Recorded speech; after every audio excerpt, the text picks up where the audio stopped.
The first thing I felt wasn't a bite. It was weight, slow, stubborn weight, like I'd hooked the lake itself, and it was deciding whether to let go.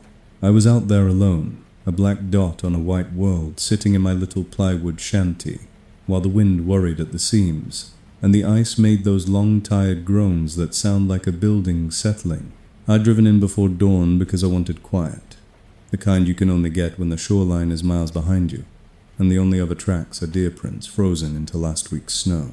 I drilled my hole, swept the slush aside, dropped my line, and told myself what every ice fisherman tells himself: it's just you, the cold and the fish. Then the line stopped, like it had tied itself to something deep, and my rod tip bowed down so hard my knuckles went white around the cork. At first I laughed, because that's what you do when your brain sees the edge of something frightening and tries to sand it down into a joke. Maybe I snagged a log, I thought. Maybe an old tip-up someone lost. I leaned back and pulled, and the resistance pulled back, not in sharp jerks like a pike, but in a steady drag, like whatever I had down there was being hauled along the bottom and didn't like it. The heater hissed. My breath fogged the little window. The world outside was nothing but blowing snow and a low sun that never really warmed anything. I kept reeling. The line sang under tension, and the sound traveled straight down the hole, disappearing into that dark water like I'd dropped a secret into it. When it finally started to rise, it came up too smoothly, too willingly, like it had been waiting for me to do exactly this. The first thing that broke the surface wasn't a fish mouth. It was fabric. A sleeve heavy with water, black and swollen, slapped against the ice rim. For a second, my brain refused to label it, like if I didn't name it, it couldn't be real. Then I saw the cuff, the stitching, the way it hung limp, and I knew exactly what it was. A winter coat. A human coat. I pulled it higher, my reel clicking fast, and something pale rolled inside the collar. Hair. A clump of long dark hair plastered to the lining, waving in the icy water like seaweed. My stomach tightened so hard I thought I might throw up right there on the plywood floor. I told myself it could be trash. It could be anything. People lose stuff on ice all the time. But the coat wasn't worn down like it had been in the water for years. The zipper gleamed. The buttons were still there. It looked recent. I set the rod down and grabbed the coat with gloved hands, trying to keep my fingers from touching it directly, like it could infect me with whatever story it came from. It was heavier than it should have been. Something was in the pockets, pulling it toward the hole. I tugged and the coat slid out another inch, and the line suddenly went slack, like whatever I'd been dragging let go. Relief washed through me so fast it made me dizzy. Then I realized the relief was the worst part, because it meant I was free to notice everything else. The ice crackled. Not the distant, harmless groan. A sharp, close series of pops, like knuckles, cracking right under the boards of my shanty. I froze. You can't really understand how alone you are on a frozen lake until the ice talks back to you in a voice you can't ignore. I crouched and peered down into the hole. The water was black, but the black wasn't empty. It had depth. It had patience. As my eyes adjusted, I noticed the way the light from my headlamp vanished instead of reflecting. It was like shining a flashlight into a hallway that never ends. The coat shifted in my hands and the hair moved against my glove, and I felt the faintest, sickest sensation that I'd disturbed something that didn't belong to me. I should have cut the line. I should have left the coat and walked away and let the lake keep its secrets. Instead, I did what stubborn people do. I tried to make it make sense. I hooked my finger under the collar and pulled the coat the rest of the way out, thinking I'd look for a name tag, a driver's license, anything that could turn this into a problem with an answer. The coat came up with a wet slap and something metallic clinked against the ice. A key ring. I picked it up, and a plastic float keychain dangled from it, one of those cheap ones that say the name of a fishing lodge. I recognized it immediately, because I'd stayed there once, years ago, during a derby. For a second I was back in that warm bar, the smell of fried food, the laughter, the trophy war. Then the wind rattled my shanty and I remembered where I was. I told myself, maybe somebody fell through. Maybe the lodge never found them. Maybe the lake kept them. And then, as if the lake had heard my thoughts and decided to correct me, the hole made a sound. Not water. Not ice. A faint tap like a fingernail against glass coming from below. I leaned closer. without thinking. The tap came again slower, this time deliberate. My headlamp beam caught something pale just under the surface, rising until it was pressed against the underside of the ice like a face against a window. I couldn't make out features at first, just the oval, the smudge of darkness where eyes might be the suggestion of a mouth. Then it moved, and the movement was wrong. Not floating, not drifting. It slid sideways along the bottom of the ice, keeping pace with my light, like it was watching me watch it. My throat went dry. I whispered, "Hello."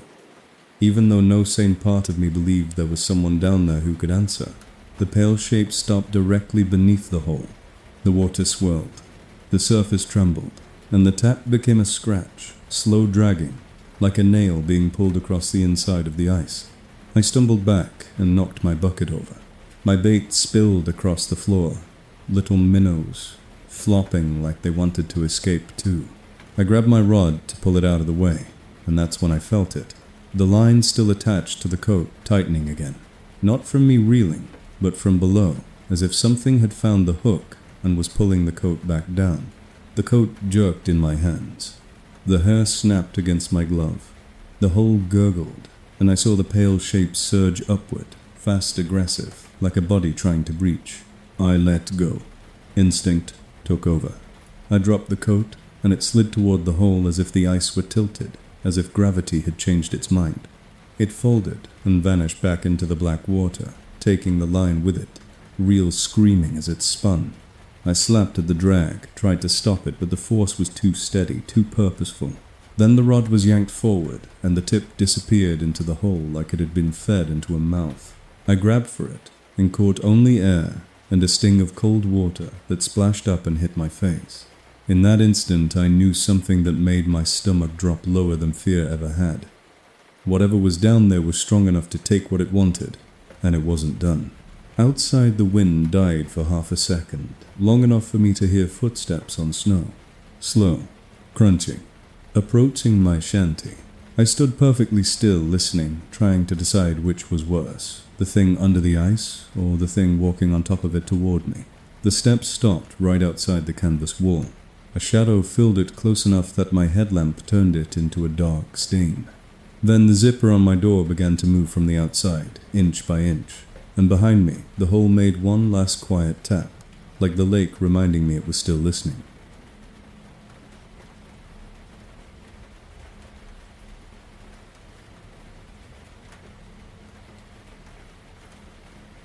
I knew the moment it happened that it wasn't a fish, because fish don't pull a line the way a person does. They run, they dart, they panic. This was different. This was measured 2 hard tugs, a pause, then a slow, steady draw as if someone on the other end was testing my grip.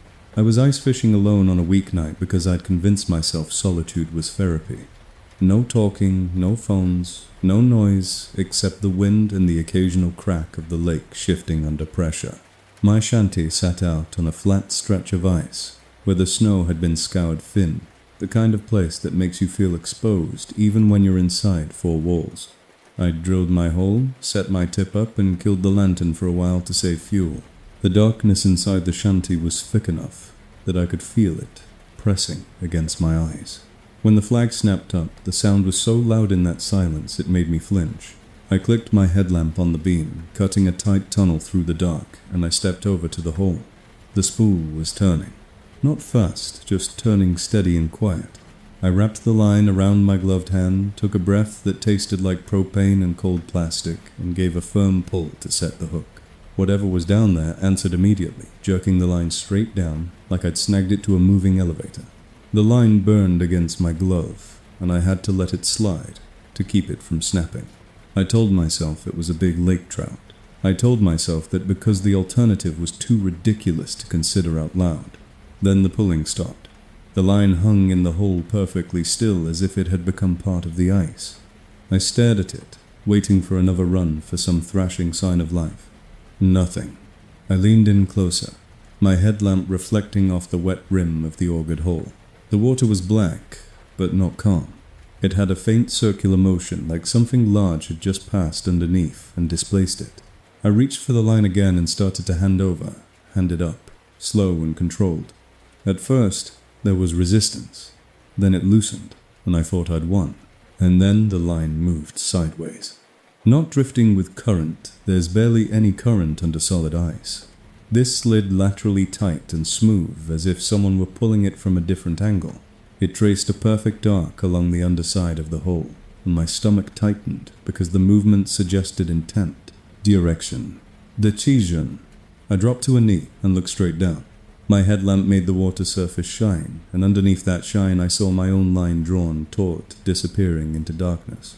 Then something pale flashed, just out of the beam like skin turning underwater.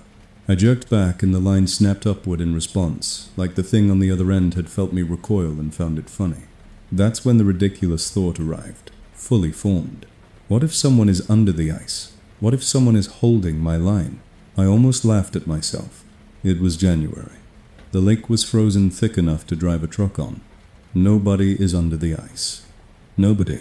Then I heard it, a soft, wet inhale, not from outside, but from the hole itself, as if the lake had lungs and had just taken a breath. I froze so hard my knee started to ache against the plywood.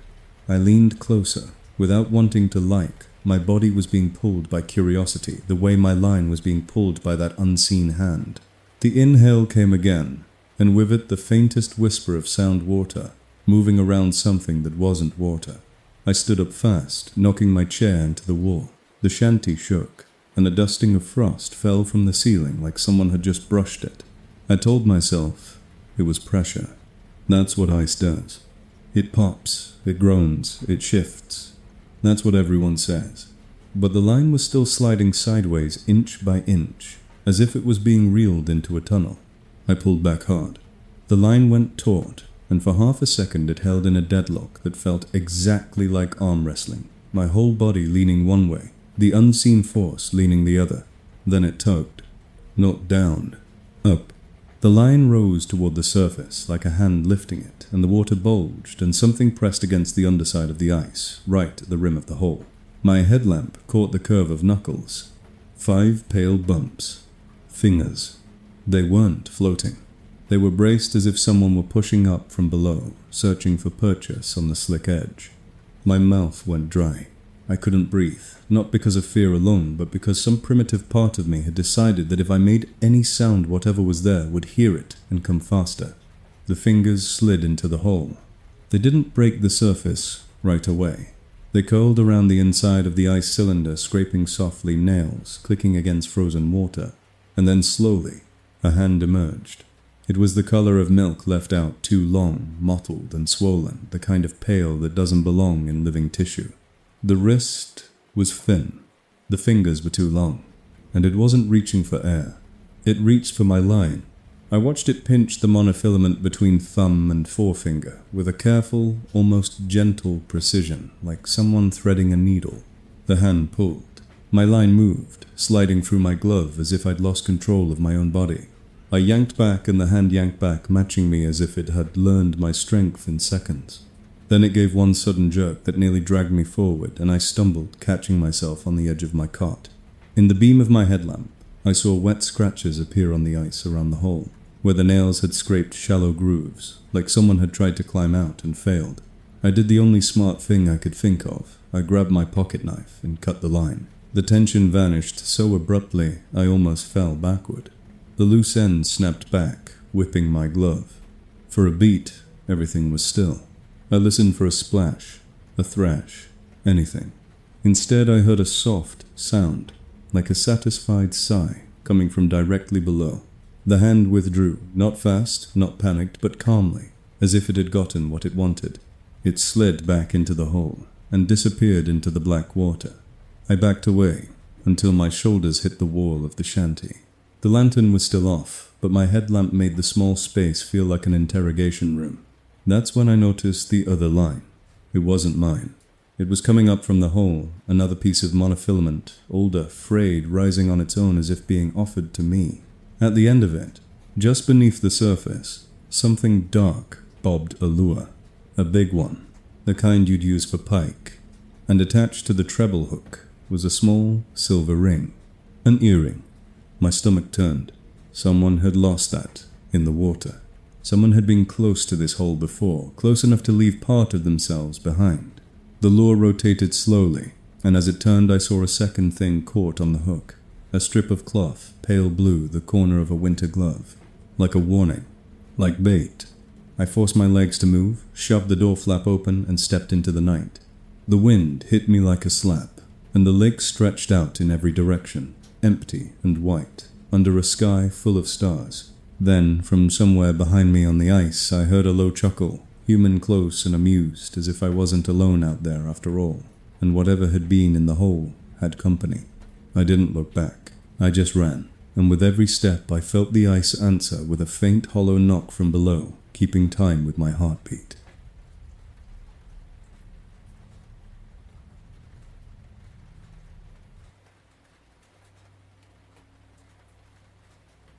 The face was already there, when my headlamp clicked on pale, and pressed tight to the underside of the ice, like someone had been waiting for the light to find them.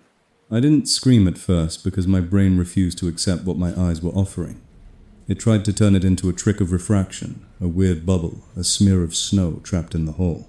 But then the thing blinked, slow, deliberate, and the dark pits that served as eyes followed my beam with the calm patience of something that knew I couldn't go anywhere. I was 2 miles from shore, on a frozen lake that locals called Dead Flat because the wind never stopped sweeping it clean, and my little shanty was the only shelter on that white plate. I'd come out late to avoid crowds, drilled a fresh auger hole and settled into that familiar rhythm of waiting, listening to the ice talk in deep pops and long groans. I told myself I was fine alone. I liked the solitude, the way the lake made you feel, small and honest. Then my line went tight, not in a fight, but in a steady dragging weight, and when I reeled up what surfaced wasn't a fish, it was a frozen braid of hair, caught on my hook like black rope. I cut it off, nauseated, and told myself it was just debris, some awful accident from years ago, something the lake hadn't digested yet. That's when the hole began to change. The slush ring that normally formed around the rim was gone, as if warm water had licked it clean, and a thin mist rose from the opening, even though my heater was low and the air inside the shanty was cold enough to sting my lungs. I leaned over to look, expecting to see nothing but black water, and instead I saw movement, pale, smooth, rising without ripples, like a balloon coming up from a basement. The face pressed up again closer this time, and I understood with a shock that it wasn't under the water. It was under the ice itself, sliding along the underside, as if the ice were a ceiling, and the thing was clinging to it. I stumbled back, knocking my bucket, and the face glided to follow, staying directly beneath the hole, perfectly centered, like it wanted to be framed. There are moments in life when fear doesn't feel like panic. It feels like a cold administrative fact. You are here, and something else is here with you, and you do not control the terms. I could hear my own breathing too loud in the cramped space, and outside the shanty, the wind paused, leaving a silence so complete I could hear the tiny crackle of the ice crystals on the rim. The face's mouth opened just a little, and a stream of tiny bubbles escaped, not rising but sliding sideways under the ice, as if the lake had a current only it could use. I forced myself to move to do something rational, so I reached for the auger to widen the hole, a stupid idea that came from the same part of the brain that thinks bigger light means safer. My hand touched the metal handle, and a sharp jolt of cold shot up my arm like I'd grabbed a live wire. The face reacted to that touch, and the eyes widened, and the ice under my shanty made a loud crack that sounded like a rifle shot. I froze. The face didn't blink now. It just stared, and then very slowly, it lifted one pale hand and placed it against the ice, directly beneath the hole, palm up, as if it were offering itself for inspection. The fingers were too long, and the joints looked wrong, bent in places human fingers don't bend. And there on the ring finger was a simple gold band. My stomach flipped because I recognized that ring. I'd seen it on a missing poster at the bait shop a month ago. A local guy who'd gone through the ice during an early thaw and never been found. The poster had his smiling face, a phone number, and a plea to call if you saw anything. And now the ring was down there on that hand, pressed neatly into view like an answer. I told myself it could be someone else's ring, but the band had a distinct notch on the underside, a little dent that the poster mentioned in the description, and I felt my throat tighten until it hurt to swallow. The hand slid away, and the face shifted, and suddenly it wasn't directly under the hole anymore. It drifted to the edge, then stopped, as if it were listening. That's when I heard it too, a faint scraping sound, not from under the ice, but from the ice surface itself, outside my shanty, like something was dragging fingernails across the lake toward me. My headlamp beam swung to the canvas wall, and shadows wavered as the wind pushed at it. The scraping grew louder, coming around the side circling, and then it paused right behind the spot where my back had been seconds earlier. I didn't move. I couldn't. The hole gurgled softly, and when I looked down again, the face was gone, but the water was no longer black. Something pale had surfaced, just below a smooth dome like the top of a skull. It rose, until it kissed the underside of the ice, and then a single fingertip pushed up through the hole, breaking the surface with a wet pop. That fingertip wasn't frozen. It was soft, slick, alive. It traced the rim of the augered hole, as if memorizing it, and then the finger curled, and something else began to push upward behind it. I backed away, fumbling for my knife, my keys, anything that could turn into a weapon, but my hands were shaking so hard, I dropped the knife and it clattered on the plywood like a dinner bell. Outside, the scraping resumed closer now, and a low human voice whispered through the canvas, so close, the fabric vibrated with it. "You found it." The words were muffled, but the tone was clear, relieved, almost grateful. I spun toward the door flap, and in the tiny gap near the zipper, I saw a sliver of moonlight blocked by a figure, standing inches away. My heart hammered. I reached for the zipper, thinking I could burst out and run, and then the hole behind me made a sound like suction, a wet pull, and the fingertip disappeared, replaced by a grip. 5 pale fingers wrapping around the ice rim from inside the deer, hole squeezing hard enough that the ice creaked. The grip tightened and something began to climb. I realized then, with nauseating clarity, that the face under the ice had never been trying to escape. It had been trying to show me where to look, to keep me watching the hole while the thing on top of the ice got into position. The canvas wall bowed inward, as if someone leaned against it. The zipper on my door twitched, and from the hole came a second voice. Not human, not exactly a thin sound like air leaking through teeth, rising into a word I felt more than heard. Bait. In that moment, I understood. The worst part of ice fishing alone isn't the cold or the darkness. It's how easy it is for the lake to make you feel like you're the only living thing for miles, right up until it proves you wrong. I didn't think, I just moved. I grabbed the auger like a club, yanked the zipper down, and spilled out into the wind. Cold air ripped through my chest. I ran for the faint glow of my truck, boots slipping on packed snow. Behind me the shanty shuddered once, hard as if something inside had hit the floor. Then came 3 hollow knocks from below the ice, perfectly spaced like someone counting me down. I glanced back only once, and I wish I hadn't. My headlamp was swinging inside the shanty without me painting the window in arcs, and for one beat it lit a pale face staring out from my shelter, as if it had finally made it to the warm side of Asses. The ice.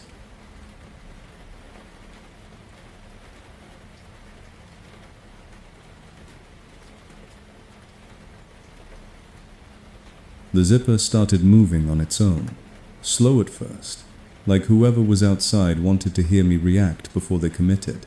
I was sitting on a folding cot inside my ice shanty boots, still on gloves tucked under my thighs for warmth, listening to the wind batter the canvas until it sounded like waves.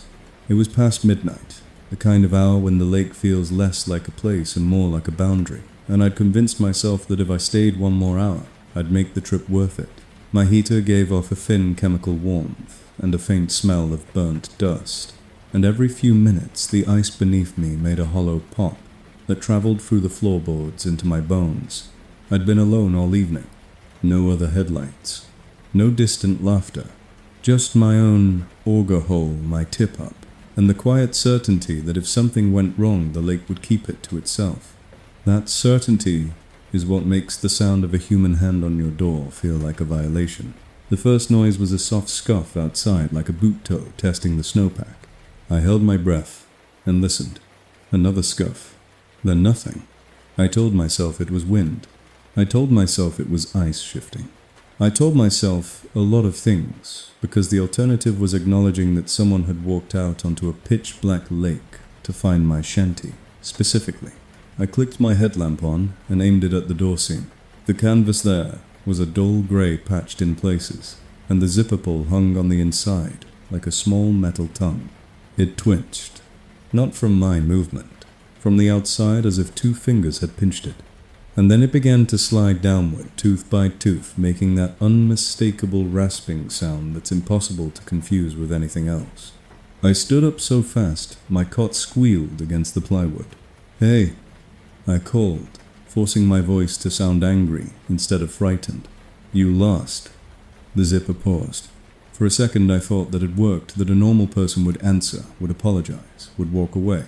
Instead, the zipper moved again faster now, and a thin blade of night opened along the door flap. Cold air flooded in. Snow dust swirled at my feet. I could see nothing outside except blackness and a faint scatter of stars. I reached for my auger handle, where I'd propped it against the wall, my fingers clumsy with adrenaline. The opening widened.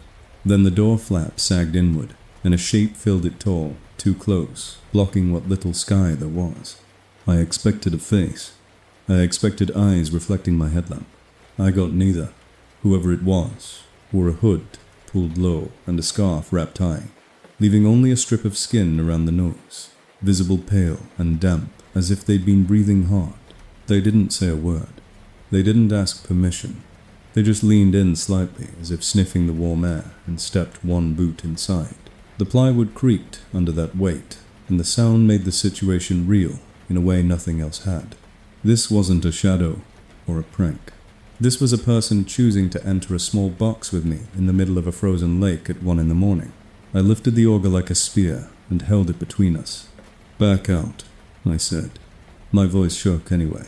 The figure stopped with 1 foot still on the snow outside, balanced half in, half out, like they were considering which world to belong to. Then, very quietly, they reached up and pulled the door flap closed behind them. The zipper didn't go up. They just pressed the canvas together, with a gloved palm sealing us in darkness, except for my headlamp beam. My throat tightened. I took a step back and felt my heel bump the edge of my auger hole. The hole was uncovered a black circle in the floor, and for a second I had the insane fear that the figure had come to push me into it, like a drain. They stood still, head angled down, as if looking at the hole too. Then they spoke, and the voice was wrong. Not because it was monstrous, but because it was calm, intimate, like we were old friends meeting at a bar. "You shouldn't be out here alone," they said.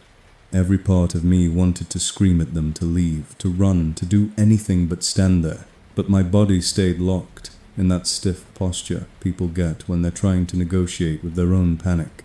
"Who are you?" I asked. The figure didn't answer. Instead, they reached into their pockets slowly, carefully, like they were trying not to startle an animal. I tightened my grip on the auger and prepared to swing. They pulled out something small and metallic and held it up in my beam. A key ring.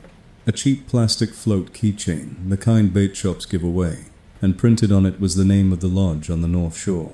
My stomach dropped because it was the same lodge I'd recognized in another bad memory, and because the keychain wasn't dry. It dripped. They set it down on my little folding table with a soft wet tap, like offering proof. "Found this," they said. "Down there." They nodded toward my hole. I stared at the keychain, then at them, then at the hole, trying to build a logical bridge between these points and failing. "What do you want?" I asked, louder now. The figure tilted their head, and in the sliver of exposed skin, I saw something that made my blood run colder than the air. Outside, tiny red scratches across the cheek parallel lines, like fingernails. "I want you to stop pulling," they said. I blinked. Stop pulling what? That's when the hole made a sound. A gentle knock from below, like someone tapping the underside of a door to get your attention. My eyes snapped down. The water in the hole trembled. Another knock, and another, quicker, impatient. The figure's shoulders relaxed, almost like relief. "It likes you," they murmured. I backed away until my shoulders hit the wall. The auger wobbled in my hands. "Get out," I said. The figure ignored me, and crouched, bringing their face close to the hole as if listening for a whisper. Then they reached out one gloved hand, and with a casual motion that made my skin crawl, they pushed my headlamp beam aside by turning their body, casting the hole into shadow. In that darkness, the knocks became louder. The canvas walls quivered with each impact, as if the entire shanty were a drum and something beneath the ice was playing it. I stepped forward to shove them back, and the figures snapped their head up toward me. For the first time, I saw their eyes pale, almost colorless, reflecting my lamp like an animal's. "If you run," they said softly, "it follows the heat." Before I could respond, the floor beneath my feet vibrated a deep thump that rose through the boards, like a heartbeat from below, and the auger hole burped. A bubble of air that smelled like mud and something older, like the bottom of a comf. Well, the figure smiled behind the scarf. I could tell by the way their cheeks lifted, and they whispered as if sharing a secret. "It's been hungry since the ice got thick." My hands started to go numb, not from cold, but from the sudden certainty that I wasn't in control of who came in or what came up. I lunged for the door anyway, and my fingers found only canvas. The zipper pull was gone, pinned flat, under the stranger's gloved thumb, so I couldn't get a grip. Behind me, the wet keychain slid off the table and dropped into the hole with a soft plunk. The knocking stopped at once. In the silence, something rose, and a pale hand curled over the rim from the inside, dripping black water onto my boards, as the stranger murmured, "See, you fed it."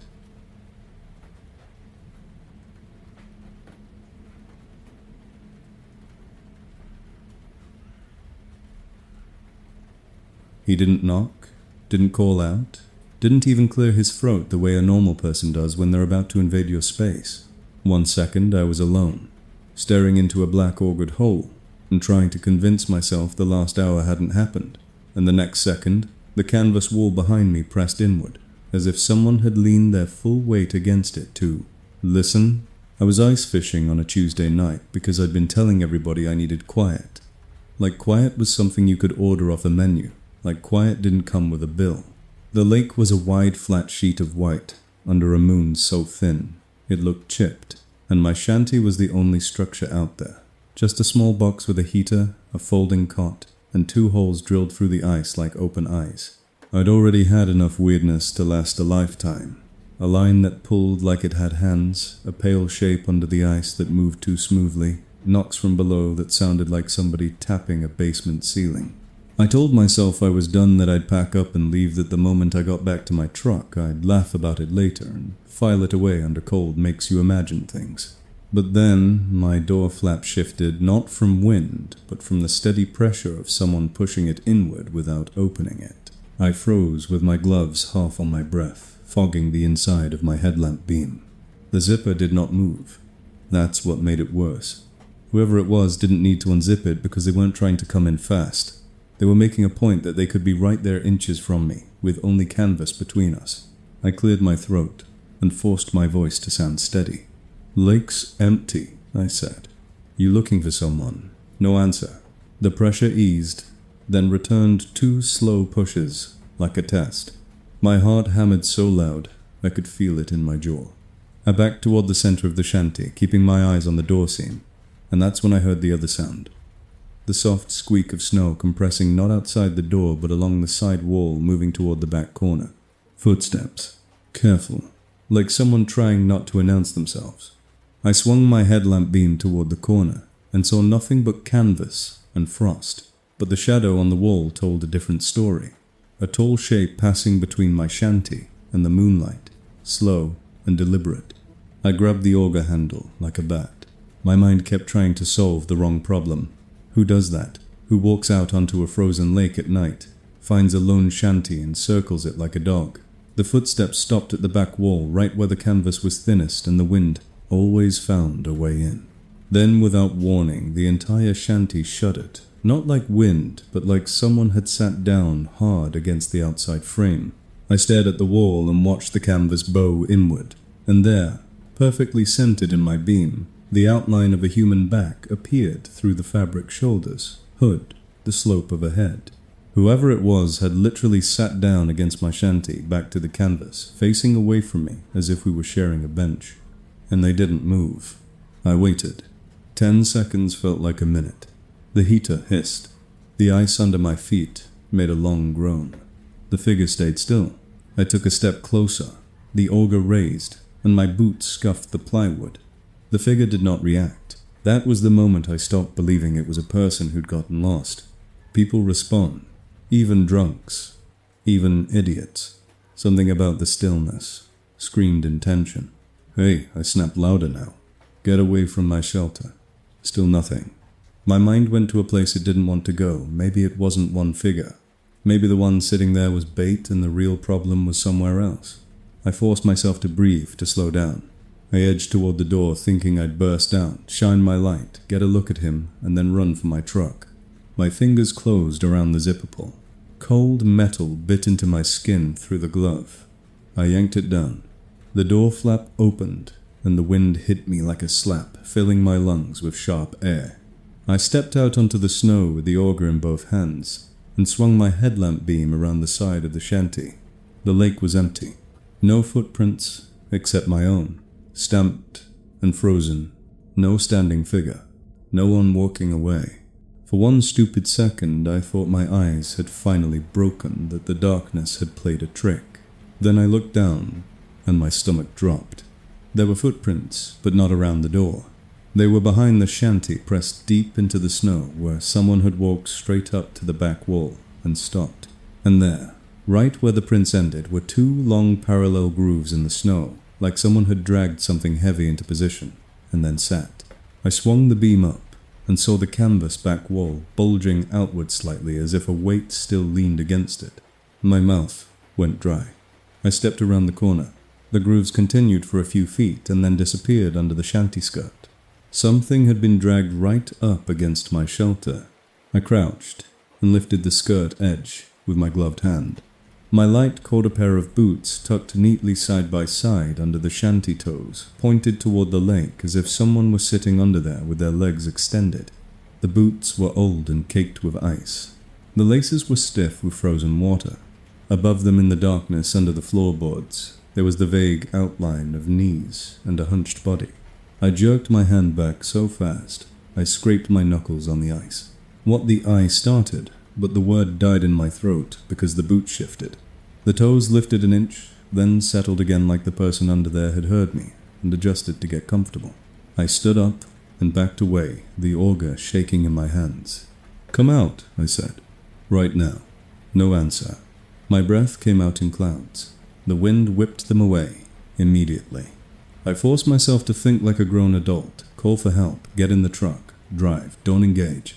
But my truck was half a mile away, and to get to it, I'd have to turn my back and walk across open ice while someone or something hid under my shelter. I stepped closer and jabbed the auger tip into the snow near the boots, not to stab, just to threaten. "Last chance," I said. The boots moved again, this time sliding backward, slightly deeper under the shanty, as if retreating. The canvas above them trembled faintly, and I realized the bulge in the back wall wasn't from someone leaning. It was from someone pressing from underneath, pushing the floorboards upward with their shoulders. A cold, sick certainty settled over me. Whoever it was had been under my shanty the whole time, using my shelter like a hiding place. I spun and ran back inside, slamming the door flap behind me, because in that moment the shanty felt safer, even though it shouldn't have. I grabbed my lantern and cranked it on, flooding the space with harsh light. Then I crouched and looked under the cot, under the table, under every corner where a human body might fit. Nothing. But when I looked at the augered hole, the water was moving in a tight circle like something had just passed close beneath. I heard a soft scrape under the floorboards, not outside but under my feet, traveling from the back corner toward the center. The plywood creaked, gently, as if someone crawled beneath it. Then the scrape stopped directly under my auger hole and the water burped a single bubble that smelled like mud and old iron. I stared at the hole and whispered no, because the footsteps on top of the ice had never circled my shanty. They had circled underneath it. And then from behind me the cot creaked, slow, deliberate, as if someone had just sat down on it without making a sound at all.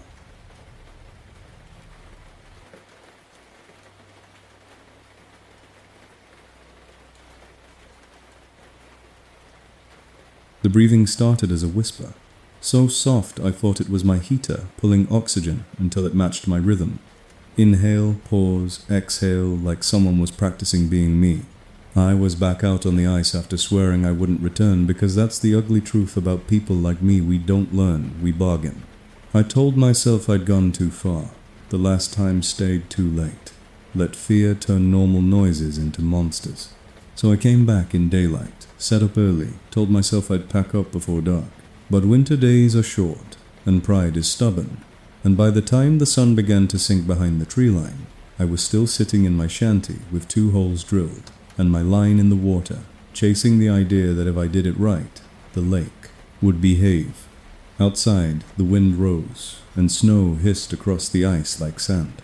Inside, the lantern threw a weak, warm circle over my hands. I ate a protein bar, checked my phone for service I never had, and listened to the steady, boring sounds of fishing. When the first sound of breathing hit the canvas, I didn't realize what it was. It came from the back wall, right at ear height. A faint, moist exhale that made the fabric flutter as if it had been kissed. I went still. The exhale came again, closer, heavier, and the smell of it slipped through the seams, stale, metallic, like pennies held in a mouth. My throat tightened. I leaned toward the wall and held my breath. In the silence, I heard the inhale long and careful, as if whoever was outside was trying not to be heard. That's what made my skin crawl. It wasn't accidental. It wasn't wind. It was restraint. Someone was right there, inches from my face through canvas, breathing like they had all the time in the world. I snapped my headlamp on and aimed it at the wall. The fabric glowed, dull gray. Nothing else. No shadow, no outline. Just canvas and frost. I stood up slowly and took a step back so I could see more of the wall at once, and the breathing stopped. That stop was the worst part. A person stops when they know you're listening. A person stops when they know they've been caught. I waited, counting in my head, trying to decide whether to yell, to run, to pretend I hadn't noticed. Then the breathing resumed, but not where it had been. It moved along the wall, sliding left, in short increments, like someone crawling on their knees with their face close to the canvas. Exhale, near my left shoulder. Pause. Exhale again near my elbow. Pause. It was tracking the warm air inside, searching for the spot where my body heat leaked through. My mind flashed to a phrase the old-timers at the bait shop used as a joke. The lake can smell you. It wasn't funny anymore. I grabbed my auger and held it like a spear tip, pointed at the door. My plan was simple. Burst out, shine my light, scream, do anything to break the spell of being hunted quietly. I reached for the zipper, and my fingers hesitated because some part of me understood that opening the door was an invitation as much as an escape. The breathing stopped again. I heard nothing but my own pulse. I yanked the zipper down anyway and threw the flap open. Wind blasted snow into my face. I stepped out onto the ice and swung my headlamp beam in a wide arc. The lake was empty. No person. No snowmobile. No other shanty lights. Just my own tracks and the endless white. I stood there, panting, staring, waiting for a shape to separate from the darkness. Nothing did. Then behind me the breathing resumed, but now it wasn't outside the shanty. It was inside. It came from the shadowed corner near my cot, a slow wet inhale that made my stomach drop through the ice. I spun so fast I nearly slipped. My headlamp beam snapped across the interior, catching the cot, the table, the heater, the auger hole, all of it empty. And yet the breathing was there, steady, deliberate, coming from a spot my light didn't quite reach, like it hid in the edge of illumination. I backed out of the doorway without taking my eyes off the darkness inside. "Who's in there?" I demanded, my voice cracking. No answer, just breathing and then a soft sound like lips parting, like someone about to whisper. My mind tried to solve it rationally. Maybe it was an animal, a fox, something trapped under the cot. But animals don't breathe like that. Animals don't hold their breath when they're noticed, and resume when you look away. I forced myself to step back into the shanty because the door was my only barrier, and I couldn't stand outside forever. The air inside felt warmer, now thicker, like someone else had been living in it. I swung my headlamp low, searching under the cot. Nothing. I checked behind the heater. Nothing. The breathing shifted again closer to me, and I realized it wasn't coming from a corner at all. It was coming from the canvas wall itself, from a point directly behind my head, as if the fabric had become a lung. I turned slowly and pressed my ear to the wall. For a split second, it was silent. Then I heard it clearly, a deep inhale on the other side, followed by a slow exhale that made the canvas bulge outward against my cheek. Whoever was out there wasn't just close. They were pressed flat against the wall, face to fabric, breathing through it. I pulled away in disgust and fear. "Get away," I said. My voice sounded small. The breathing stopped. A beat later, a faint tapping came from the ice below.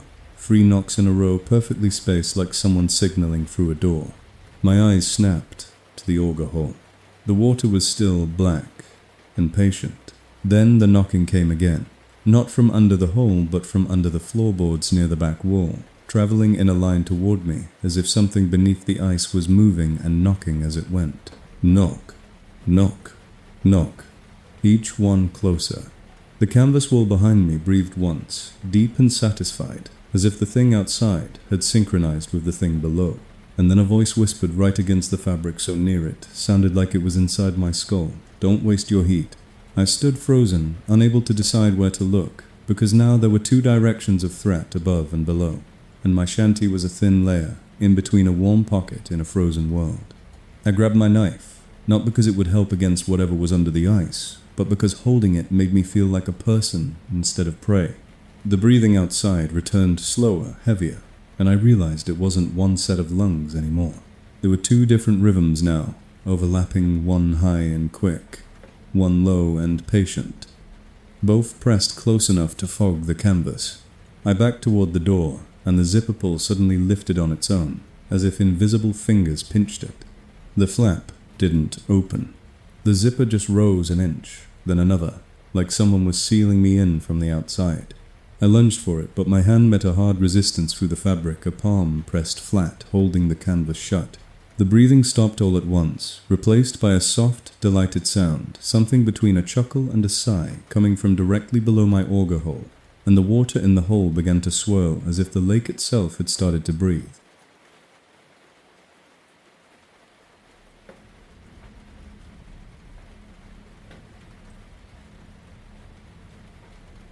I woke up because the silence was wrong, the kind of wrong you only notice after your body has been lulled into trusting the steady noises it's been hearing for hours. All night my heater had been doing its quiet little job, hissing, clicking, cycling on and off, filling the shanty with that dry warmth that makes you believe canvas and plywood can count as shelter. Then sometime after I drifted off on the cot in my boots and jacket, it stopped. No hiss, no click, no faint smell of propane, just nothing, and the nothing had weight. At first I thought the wind had dropped because the shanty felt too still, like it was holding its breath. Then the cold hit me in a single hard wave, as if someone had opened a freezer door and left it hanging. My eyes snapped open into darkness. My headlamp was off. The lantern was off. The only light was a thin grey seep through the canvas where moonlight tried and failed to matter. I sat up, and the air inside the shanty bit my lungs sharp and metallic. I reached for the heater knob, by memory my fingers clumsy and stiff, and found the heater cold. Not low, not needs a minute, cold, like it had been off for a while. I told myself the fuel must have run out. That was the simplest answer, and simplicity is what you reach for when you're half asleep and scared. I grabbed the small propane cylinder and shook it. There was weight in it, plenty. My throat tightened. I leaned closer and felt along the hose. The connection was loose, turned back, just enough to break the seal. It wasn't something that happened by accident, not unless you wanted it to. I stared at the fitting my brain, trying to rewind the night. Had I bumped it? Had I kicked it? No.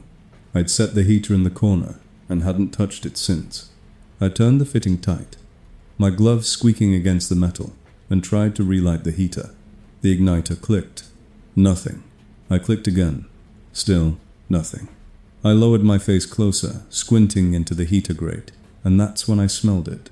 Propane, faint, but unmistakable, like a warning and a promise. My heart hammered. The heater hadn't failed. Someone had cracked the connection and let gas seep into my tiny box until the flame went out. If it had built up enough, my mind didn't finish the thought, because it didn't need to. I turned my head slowly, scanning the shanty, trying to see if anything else had changed. The door flap was still zipped. The seams looked normal. My gear was where I'd left it. And yet the cold in my chest wasn't just the temperature.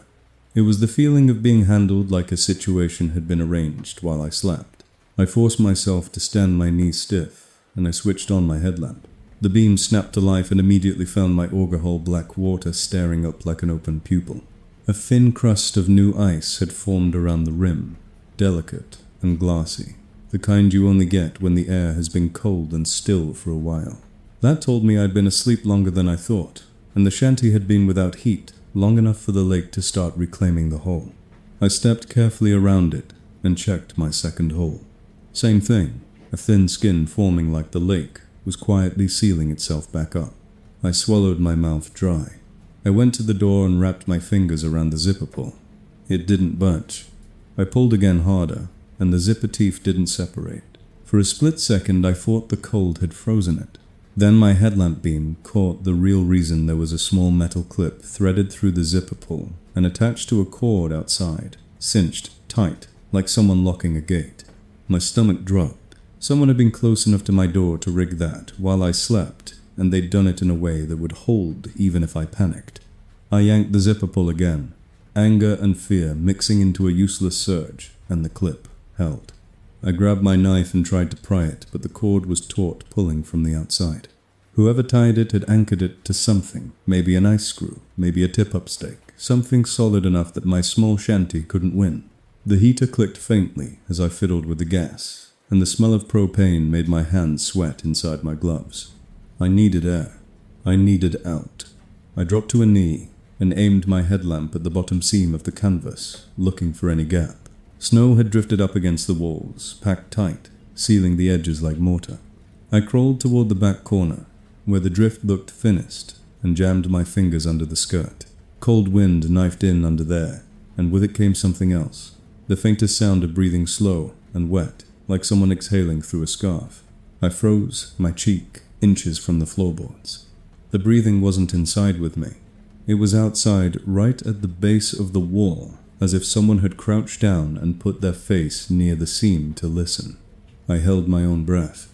The breathing paused, then resumed closer, and the canvas trembled faintly against the ice-packed snow, as if a shoulder had leaned in. I backed away on my elbows, my heart slamming, and the cot creaked under my weight as I bumped it. The breathing stopped. Silence returned, but now it felt intentional, like a person choosing not to make noise. I stood and forced myself to think. Heat. Oxygen. Escape. I turned off the propane valve entirely, not trusting the connection, and the smell began to fade, but the cold remained. I grabbed my auger and raised it, not because it would help against a person outside, but because it gave my hands a job. I stepped to the wall and slammed the auger handle against the canvas frame, hard, a loud bang meant to announce I was awake and angry. "Hey," I shouted. "Back off. I'm calling someone." My voice sounded ridiculous out there, swallowed by the lake, but I needed to hear it. No response. I took a step toward the door again and stared at the zipper clip, considering whether I could cut the cord from inside. I slid my knife blade under the flap, trying to catch the cord by feel. The blade scraped canvas. I adjusted. The blade caught something and tugged. The cord pulled back tight as a guitar string. Whoever was outside felt that. The cord went even tighter, and the zipper pull shifted upward a quarter inch, as if someone had yanked it from the other side to remind me who was holding the end. Then the ice under my shanty made a deep, hollow knock. Not the random pop of shifting pressure, but a single heavy thump that vibrated the floorboards, like a fist on a door.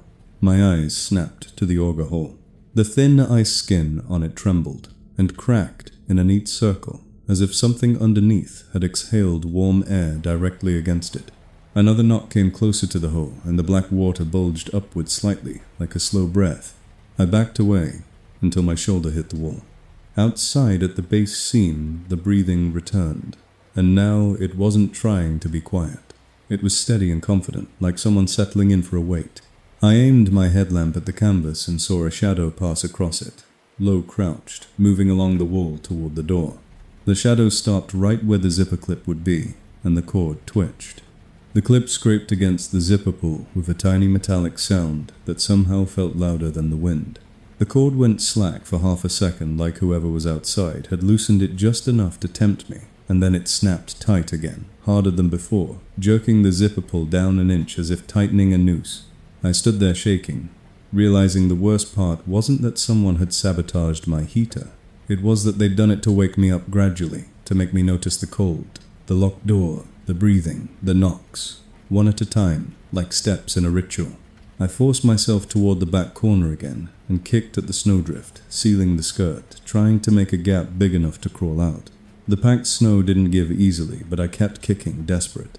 Behind me, the auger hole gurgled, and something brushed the underside of the ice skin with a soft scrape like nails.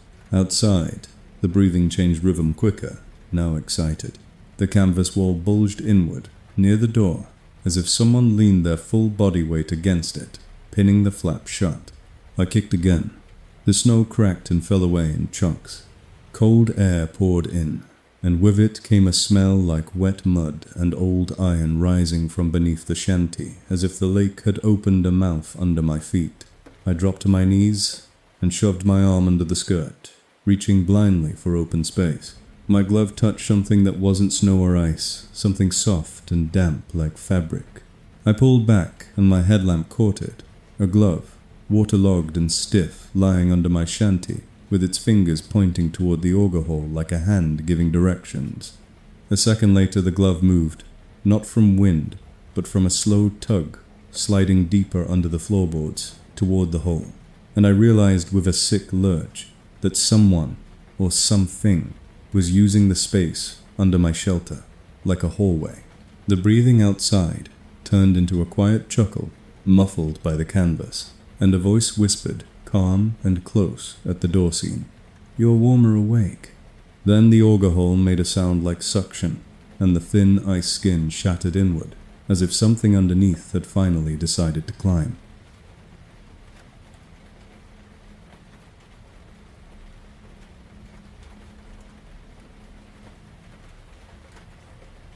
The shadows started dancing before I even saw the headlights, and that's how I knew it wasn't just someone passing by. I was sitting inside my shanty at the tail end of evening the hour, when the sky turns the color of old bruises, and the lake stops looking like a place you can trust. My lantern was on low, my headlamp hanging from a hook, and the canvas walls around me glowed faintly, amber thin enough that every gust of wind made them breathe in and out. I've been trying to convince myself that the lake was normal again, that the last trips were a chain of bad coincidences and an overstimulated imagination. The line in my hole was quiet, the tip-up was still, and for the first time in a while, I felt something like peace. Then the first shadow crossed the canvas, tall and narrow, sliding from left to right, as if someone had walked past my shelter at a careful distance. I snapped my head up, suddenly alert, and the shadow vanished. No footsteps. No crunch of snow, just the hush of wind.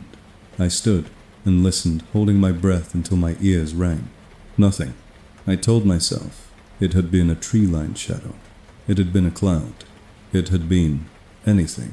I sat back down and forced my hands to keep doing small tasks, checking bait, tightening knots, because idle hands invite panic. 2 minutes later, the shadow returned, but this time it moved slower, and it didn't cross in a straight line. It curved around the wall like someone circling my shanty. The canvas dimmed where the figure passed, as if it absorbed light. I grabbed my headlamp and clicked it on, aiming the beam at the wall, which did nothing, except make the fabric brighter. The shadow persisted, sliding along the outside edge of my light, like it was just out of reach. I stepped to the door flap and yanked it open, spilling harsh light and warm air into the night. The lake outside was empty. No person. No snowmobile. No other shanty lights. The wind slapped the flap against my shoulder. I swung my headlamp in a wide arc anyway, searching for anything that could cast a human-shaped shadow. The only things out there were my own tracks in the flat white. I zipped the door and stood inside again, trying not to feel stupid. The lantern hummed softly. The heater hissed. My breath slowed. Then the shadows came back multiple, this time overlapping, stretching and shrinking, as if several figures were moving around at different distances. They slid across the canvas walls like silent swimmers around a boat. I froze in the center of my shanty, turning in place, watching them pass. The worst part was how they moved without the sound that should accompany them. Anyone walking on snow around a shanty makes noise. Even light steps crunch. These shadows glided in total silence, as if whatever cast them wasn't touching the surface at all. I tried to be rational. Shadows need light, so I looked for light. I killed my lantern. Darkness flooded the shanty, and for a second everything went still. Then, through the canvas, I saw it a cold bluish glow sweeping across the lake outside, like a headlight beam. It slid past once, then again slower, illuminating the shanty walls from the outside and creating those moving silhouettes. Someone was out there, with a light source, walking around me, playing with angles, making the shadows move. My stomach tightened with anger and relief at the same time, because at least that meant it was human. I clicked my headlamp off and on again like a signal. The outside light paused. The shadows froze mid-wall, tall, and stretched like figures caught in the act. I called out, "Who's there?" No answer. The outside light resumed, but now it moved closer, and the shadows sharpened. I could make out details: one figure tall with broad shoulders, one shorter, one oddly thin like a pole.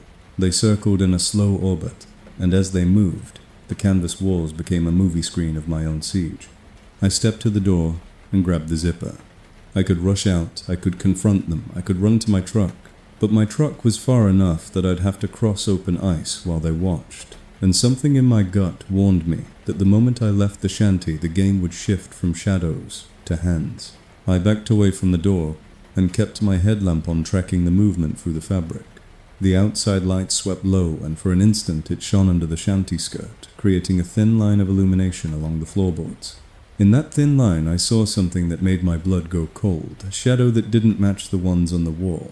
This one was under the floor, moving beneath me, sliding from the back corner toward the auger hole, with the smoothness of something swimming. I stared at the floor, heart hammering, and the thin undershadow stopped directly beneath my feet, as if it had sensed my attention. The outside shadows kept circling, and I suddenly understood the sick coordination. The people outside were not the main threat, or at least not the only one. They were providing the light. They were creating the distraction. They were turning my walls into a show so I wouldn't look down. The ice beneath my shanty made a soft knock, one single tap directly under the auger hole. My eyes snapped to it. The water in the hole was still black as ink, reflecting nothing. Then, without warning, a beam of light appeared in the hole from below, shining upward through the water as if someone had a flashlight under the ice. It wasn't the warm lantern light. It was cold and white, surgical. It cut up through the hole, throwing harsh shadows across my ceiling. The beam moved slowly, sweeping the interior of my shanty from the bottom up, and I felt like I was being searched from beneath, like the lake had turned into a one-way window. I stumbled back, nearly tripping over my bucket. The upward beam paused on my hands, then my chest, then my face, and I realized with a nauseating certainty that whatever held that light knew exactly where I was standing. Outside, the circling light accelerated, and the shadows on the walls began to whip around faster, overlapping until the canvas looked alive with movement, a storm of silhouettes. The sound of wind rose, but beneath it I heard something else now faint. Laughter, multiple voices, muffled, coming from different points around my shanty, as if a group of people stood just out of sight. The voices weren't loud. They were careful, controlled, like hunters trying not to spook an animal before the net is ready. The beam from below flickered once, then steadied, and I saw something break the surface of the hole, just the tip of something pale, like a finger rising into that upward light. It didn't splash. It emerged smoothly, as if the water welcomed it. The finger hovered above the hole rim for a second, and the light from below made it look almost translucent. Then it pointed not at me, but at the door flap. A slow, deliberate gesture, like a stage cue. The shadows outside froze. Again. The laughter stopped. The world held its breath. And then the zipper on my door began to move upward on its own, tooth by tooth, sealing the flap shut from the outside while the finger above the hole curled into a hook shape, ready to grab. I backed away until my spine hit the canvas wall. The upward beam from the hole climbed higher. illuminating the exact spot where my breath condensed on the fabric, marking me like a target. Outside, a voice finally spoke low and amused, close enough to make the canvas vibrate. "We just want to see what you pull up." The finger above the hole tightened around the rim, and a second finger joined it, then a third, and the cold light from below brightened, as if whoever held it had moved closer. I realized in that moment that the dancing shadows were never meant to scare me into running. They were meant to keep me inside, until both directions were blocked, until the only opening left was the one I'd drilled myself. And then right as I reached for my knife, the light under the ice swung away abruptly, and the shanty went dark for half a heartbeat, just long enough for me to feel a wet hand brush my ankle from beneath the floorboards, as if something under. The ice had found the edge of my shelter and was testing, where the warmth leaked out.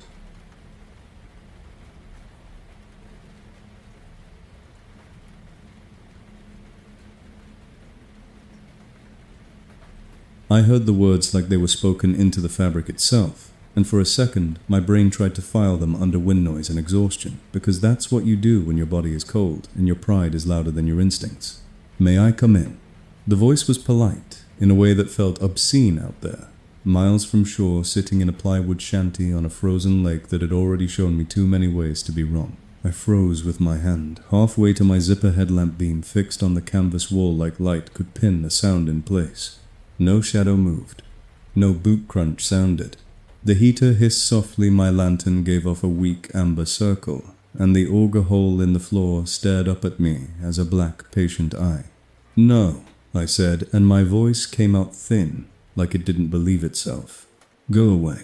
Silence followed long enough to make me feel foolish, and then the same exact words returned. Same cadence, same gentle patience. Only now they didn't seem to come from the wall at all. They came from out on the lake, from the open darkness beyond my headlamp reach. Like someone had stepped back and called across a yard. "May I come in?" My stomach tightened because distance should change a voice. Wind should chew it up, turn it uneven, carry it away. This voice stayed perfect, as if the air itself wanted me to hear it clearly. I moved to the door flap and pressed my forehead against the seam. Cold bled into my skin. I listened for the only proof that matters on ice footsteps. There were none. I unzipped the door 2 inches anyway, just enough to let a blade of night in and aim my headlamp out. The beam cut across empty snow, my own tracks, and a flat white horizon that made the world feel unfinished. No one stood there. I started to zip it back up, and the voice spoke again, very close, right at the gap, as if it had taken one silent step forward without making a sound on snow. "May I come in?" I slammed the zipper, shut hard enough that the teeth chattered. My heart hammered. A human voice does not move like that. A human body leaves a trail. A human body casts a shadow. I told myself it was a prank with a speaker, someone circling my shanty with a phone, but the lake was too quiet for that lie to sit comfortably, and the words had weight, like breath pushing through fabric. I backed away from the door, keeping my headlamp trained on it, and felt my attention split the way it always did. Now, half on the seam of the flap, half on the hole in the floor, I drilled myself like an invitation I didn't remember writing. "Who are you?" I called louder. "What do you want?" The answer didn't come as words. It came as 3 slow knocks under the ice, evenly spaced like punctuation. Knock, knock, knock. The water in my hole trembled, and the thin skin of new ice that had started to form on the rim cracked in a neat ring, as if something warm had exhaled against it from underneath. Then the voice returned softer, almost friendly, and it didn't sound angry so much as mildly disappointed. I asked nicely. I turned toward the hole, and for an instant I thought I saw something pale slide just under the surface, not swimming, not drifting, but gliding along the underside of the ice, like a hand under a table. I took a step back and bumped my cot. It creaked, and the sound made the shanty feel even smaller, like a box you could shake and hear everything inside. The worst part was how quickly my body started negotiating with fear, trying to find a version of this where I stayed alive by doing the right thing. So I tried to act instead of think. I grabbed my phone, thumb hovering over the emergency button, and watched one bar of service appear like a cruel joke, then vanish. Of course. I shoved it back in my pocket hard enough to sting my palm. The zipper pull on my door lifted a fraction of an inch on its own, then dropped back down. A tiny metallic click followed, careful and precise, like a clip being adjusted. My skin went cold in a way the winter couldn't explain. Someone was touching my door from the outside, but the voice had been careful to keep me looking at the hole, and now it was careful to keep me looking at the seam. I forced myself to unzip the door again because staying inside felt like agreeing to be managed. Cold air rushed in, and the world outside looked untouched. A flat expanse that should have made any visitor obvious. I stepped out with my headlamp high and my auger low, and my light found one fresh line of boot prints leading toward my shanty from the direction of shore, then stopping 10 feet away, as if the person had simply vanished. No prints circled. No prints returned. Just a trail that ended clean and final, like the lake had swallowed the rest. I walked to the last print and aimed my beam into the darkness beyond it, willing something to separate from the night. Nothing moved. Behind me the voice spoke again from right at my door seam, as if it had taken my place the moment I stepped away. "May I come in?" I spun so fast I nearly slipped. The shanty stood there, empty and still, but the zipper pull had shifted again, and now a thin cord looped through it, tight enough that I could see the canvas pinched inward. Someone had tied it while my back was turned fast, practiced close enough that their gloves had touched my shelter. I rushed back and grabbed the pull. It resisted not from cold but from tension, like someone outside was holding the other end and smiling. "Stop," I said, and I didn't know who I was talking to anymore. "Just stop." A quiet laugh answered low and satisfied, and it came from far out on the lake, as if the darkness itself had found something funny. Then the polite voice returned one last time, right up against the canvas, so close I could hear the wetness in the consonants. "May I come in?" Before I could answer, the auger hole erupted with a sudden upward bulge, like the lake had punched the underside of the ice. Water splashed onto my boots. The lantern flickered. The floorboards vibrated. At the same time, the door zipper began to rise, tooth by tooth, not opening but sealing, pulling the flap tight as if an invisible hand were locking me in with whatever was below.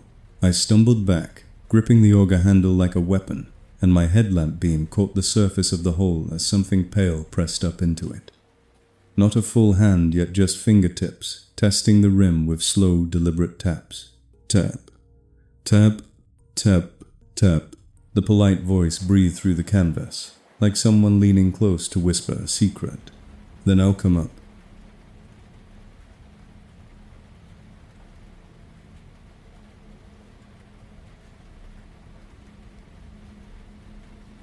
The moment it said that, everything in my shanty shifted from someone is messing with me to something is setting a timer, and I felt it in my body the way you feel.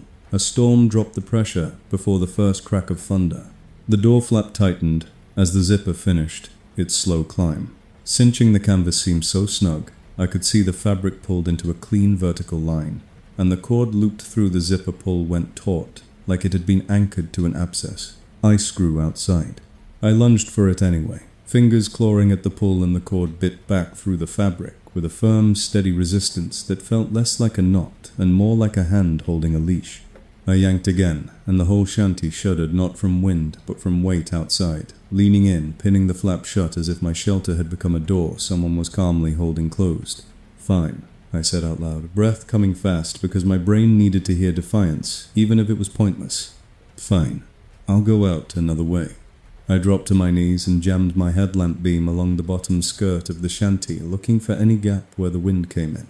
Snow had drifted up and packed tight against the canvas, like mortar sealing the edges. I scraped at it with my gloves, then with my knife, carving a shallow trench that immediately filled back in with loose powder.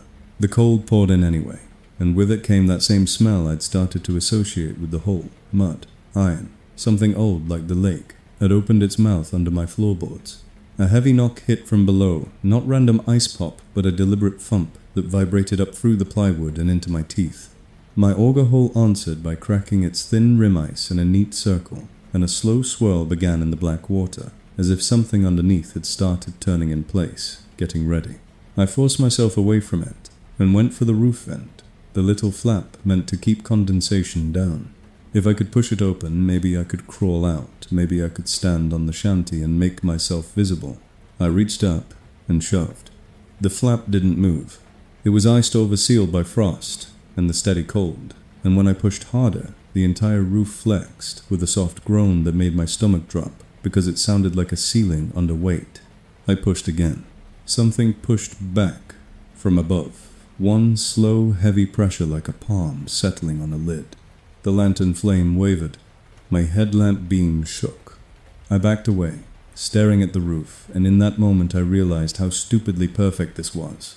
The door sealed, the skirt packed, the roof pinned, and the only open circle of outside left was the one I drilled into the lake. My mind went to the auger itself, and the insane idea of making the hole bigger, of escaping down and under the ice like a bad dream, and I hated myself for even considering it. I tried the most human thing left noise. I grabbed my auger and slammed the handle against the wall frame again and again until the canvas jumped and frost shook down like dandruff. "Help!" I shouted, into the night, voice tearing in the cold. "Hey, somebody." The lake swallowed it. No answering shout came back. No engine started. No distant light moved. Only the wind, and then very quietly, laughter multiple voices, this time muffled, coming from different points around my shanty, as if a small group stood just outside my headlamp's reach. They didn't sound panicked. They sounded entertained, like they were watching a show they'd paid for. I went, still listening, trying to locate them, and the laughter stopped all at once, replaced by a soft, slow breathing against the canvas near my shoulder, close enough to make the fabric flutter. I turned my head and whispered, "What do you want from me?" The canvas bulged inward slightly as if someone leaned their face closer to hear my fear better. Then the polite voice returned right at ear level, gentle as ever.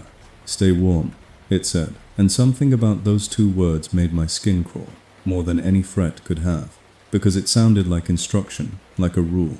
Another knock came from below, closer to the hole, and the water bulged upward in a slow dome, then settled like a breath.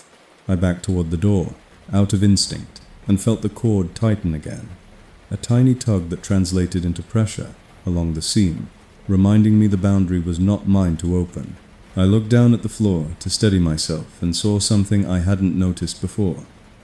A thin, wet line, snaking from the auger hole toward the corner where my gear sat, as if water had been dragged across the plywood by something moving with purpose. My headlamp beam followed it to my tackle bag, and there, half hidden under the bag, was my own fishing line, fresh, clear monofilament tied into a neat loop and cinched around the handle of my bag like a bow. I stared at it confused, because I hadn't tied that, and then the loop tightened by itself, the knot drawing down with a smooth pull, as if someone on the other end had tested it. The bag shifted an inch toward the auger hole. I grabbed it and yanked it back, and the tension pulled back hard enough to make my wrist sting. My stomach flipped as I realized what I was holding onto wasn't my bag at all. It was a tether. A line meant to show me how it worked. A line meant to train me. The laughter outside returned in a low ripple, and the polite voice spoke again, closer, now intimate. "You pull it," said Weeple. The door seam creaked, as if someone outside adjusted their grip, and the roof pressed down again, with that slow, patient weight. Then the auger hole changed in a way I still can't fully explain. The black water didn't just swirl, it rose, pushing up into the hole, as if the lake level had climbed in seconds, and the rim ice began to fracture outward, in tiny starbursts. The lantern flickered and went dim for a beat, and in that dimness I heard nails, soft, wet scrapes, testing the underside of the hole, finding the lip. When my lantern steadied, a pale fingertip appeared at the edge, then another, and they didn't flail. They placed themselves carefully, like hands learning a ladder rung. I stepped back until my shoulders hit the wall, nowhere left to retreat without stepping over the hole. "No," I breathed, and it came out like prayer. The polite voice answered from the canvas, calm and certain, as if we were finishing a conversation that had started hours ago. "You locked yourself in it," said, and the hands in the hole tightened their grip and the floorboards gave one long creak under my feet, as if something beneath the ice had pressed upward to lift the entire shanty, testing whether my little shelter could be turned into a trap that moved. I stared at the sealed door, the pinned roof, the packed snow at the skirt, and the only opening left, the one I'd drilled while the pale fingers climbed one careful inch higher. And I understood the simplest horror of it I wasn't trapped by. The lake. I was trapped by my own idea of safety, by four walls I'd dragged out here and trusted, and now the warmest place on the ice had become a box someone else controlled.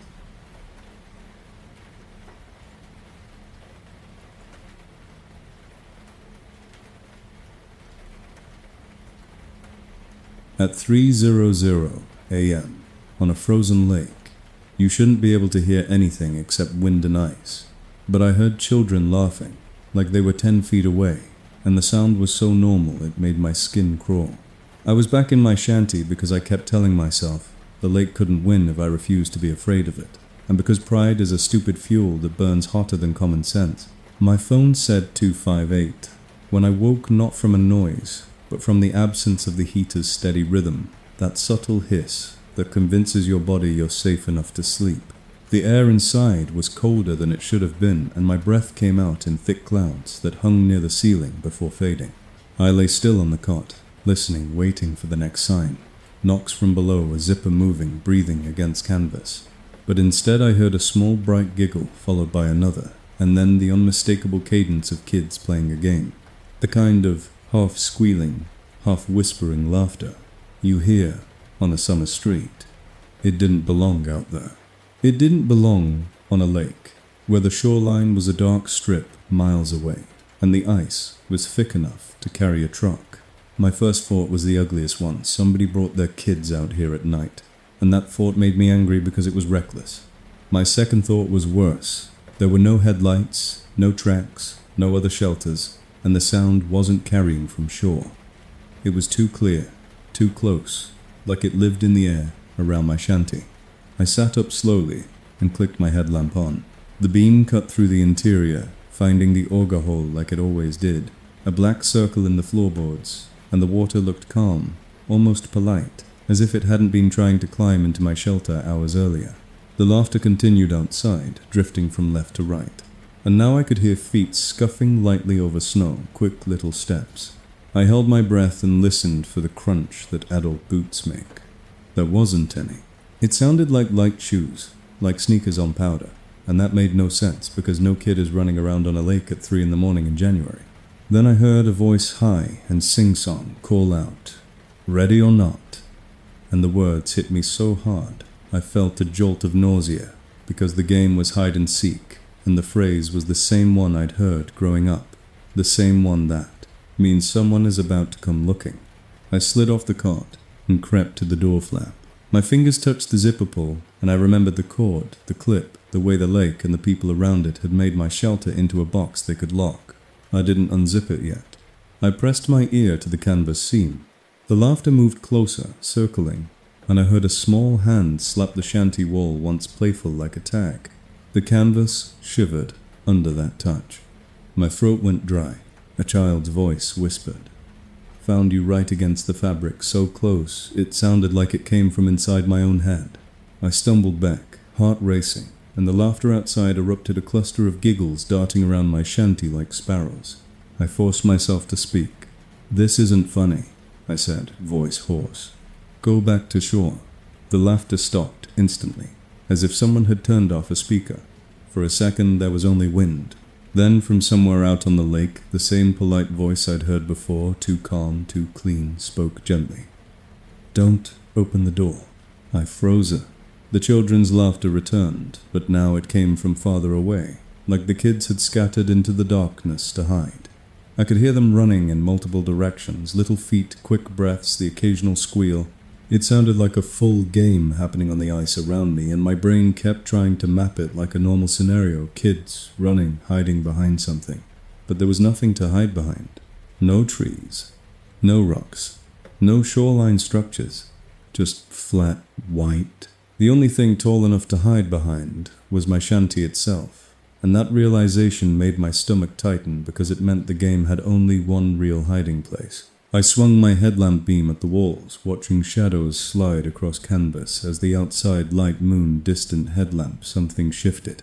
I saw small shadows flit past low on the wall, child height, fast and playful. I heard a little voice count. 8, 9, 10. And then another voice closer whispered, "He can't see us." The words were wrong. Kids don't say that with that kind of certainty. Kids don't sound amused by fear. I backed toward the auger hole without meaning to, drawn by the need to keep all threats in view, and as I did, the ice under my floorboards made a soft, deliberate knock like a knuckle tapping wood.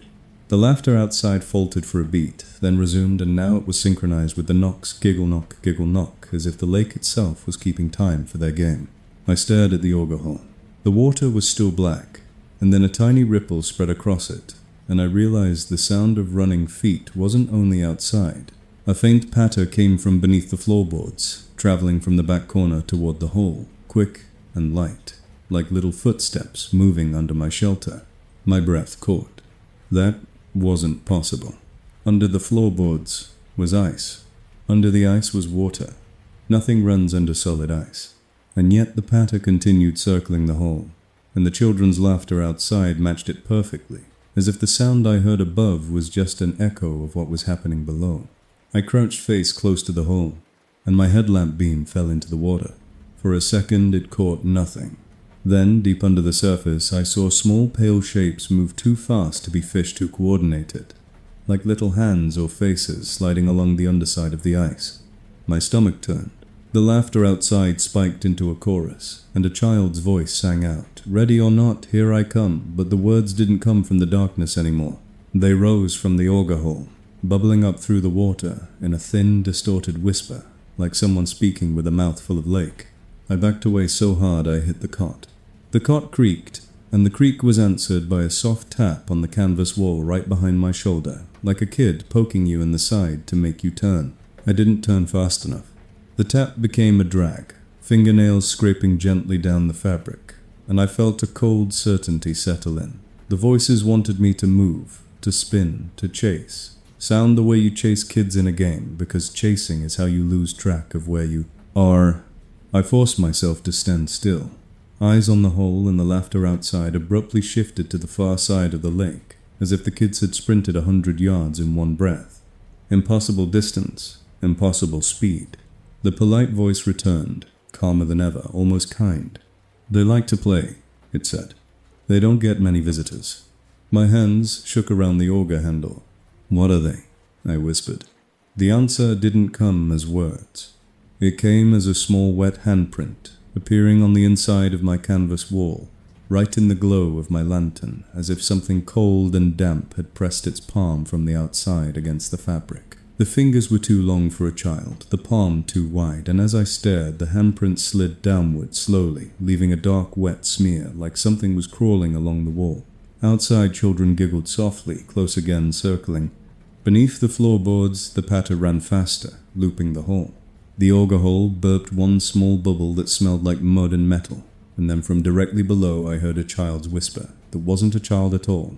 "Your turn to hide." The zipper pull on the door lifted a fraction of an inch, and I knew with sick clarity that if I opened it, I wasn't letting kids in.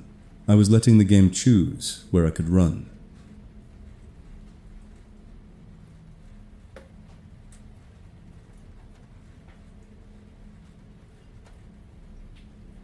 The blood trail looked black at first, like spilled oil on snow, and I didn't recognize it for what it was, until my headlamp beam caught the dull red shine, and my stomach dropped. It was early morning, the kind of grey winter light that makes everything feel flat and unreal, and I'd told myself I was only going out there to retrieve my gear in daylight, to prove to myself that the lake was just a lake when the sun was up. The wind was lighter, the horizon clearer, and from shore the ice looked harmless, a white field with a few distant shanties like dots. I parked, dragged my sled, and followed my own frozen tracks out toward where I'd set up the night before, trying not to think about laughter at 3 a.m. or hands in an auger hole. That's when I saw it, a thin streak cutting across the ice, starting near the edge of the plowed access road and leading out toward open lake. It wasn't a straight line. It wandered, stopping and starting as if whatever made it had paused, changed direction, then continued, leaving drops that splattered and froze into dark coins on the snow. My first thought was an animal. Maybe a deer that slipped, maybe a fox that got hit near the road. But the spacing was wrong. Too heavy, too consistent. The drops weren't scattered like a running animal. They were deliberate, like steps. I followed the trail because my brain needed an explanation more than it needed safety, and because the worst thing about fear is how it dares you to act foolish just to make it go away. The blood led away from shore in a gentle curve past the first cluster of weekend fishermen shanties, past the point where the ice had been scuffed by auger shavings, and out into a stretch of open lake that looked untouched. The deeper I went, the quieter it got, until the only sound was my boots crunching and the occasional distant groan of ice settling. The trail grew darker, where the blood had pooled in small dips, and every few feet there were long smears, as if something had been dragged. Not slid, smoothly dragged, with weight and resistance, leaving ridges in the snow like claws. My heart started to pound. Not from exertion, but from the growing certainty that this wasn't an accident. Half a mile out, the blood trail reached a single abandoned shanty I hadn't noticed the night before. It sat crooked on the ice door, flap half open. Snow drifted up against one side like it had been there longer than it should. My headlamp beam swept across it and caught a shape inside the doorway that made me freeze. A folding chair tipped on its side, and beside it, a stain on the plywood floor, dark, irregular, and unmistakably blood. The trail didn't stop at the shanty. It went in. I stood there staring, trying to decide whether to walk away and call someone, and the lake answered my indecision with a long, low groan that traveled under my feet like a warning. I should have listened. Instead, I stepped closer, keeping my eyes on the doorway as if something might lunge out. The shanty smelled like old smoke and damp canvas. Inside, the plywood floor was scuffed with boot marks, but they didn't look like someone walking around normally. They looked like frantic shuffles, heel drags, the kind of marks you make when you're trying to push something heavy or pull yourself away. On the back wall, scratched into the frost on the canvas, were messy symbols, loops and lines, not quite letters, like someone had drawn with a fingernail while their hands were shaking. I didn't touch anything. I just followed the blood. It led across the floor to a fresh auger hole in the corner, still wet and still dark. The slush ring around it tinged pink. That's when my chest tightened hard enough to hurt, because I recognized the pattern. Something happened. Someone bled, and the lake was involved, always involved.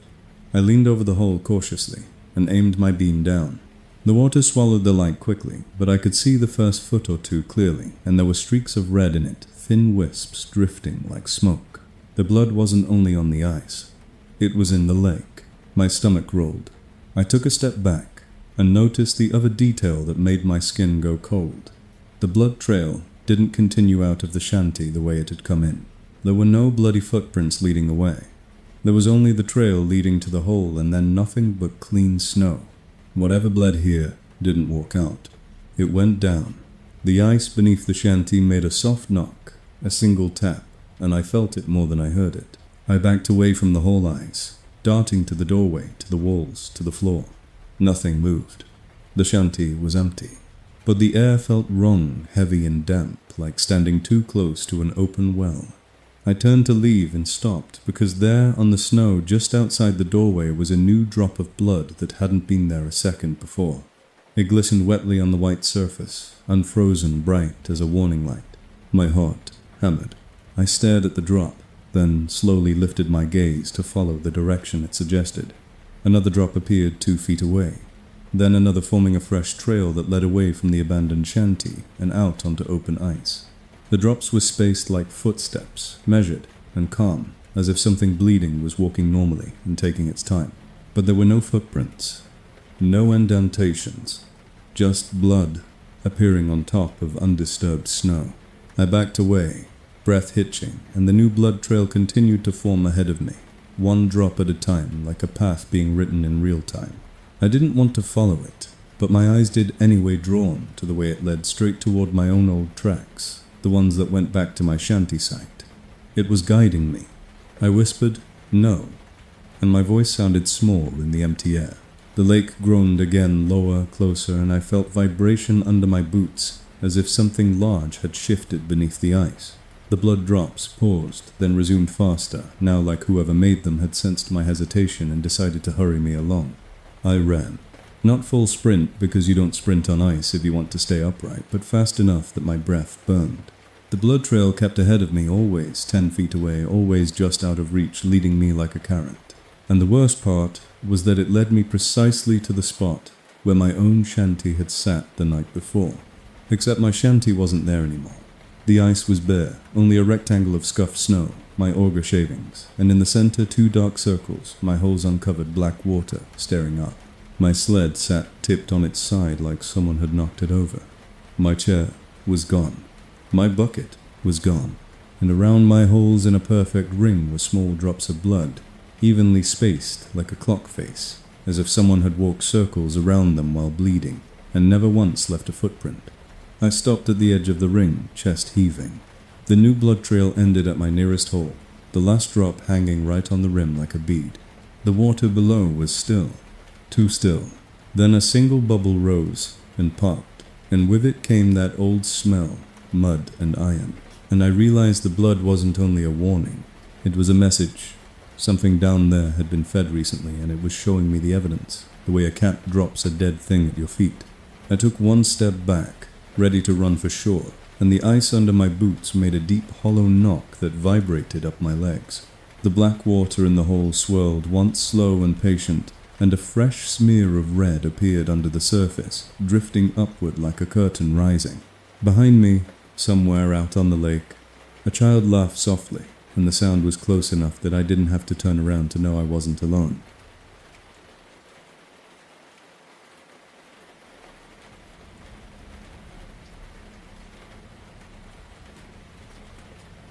I didn't notice the first new hole, because I was staring at my own at the black water, and the thin red smear drifting beneath it like the lake was still chewing.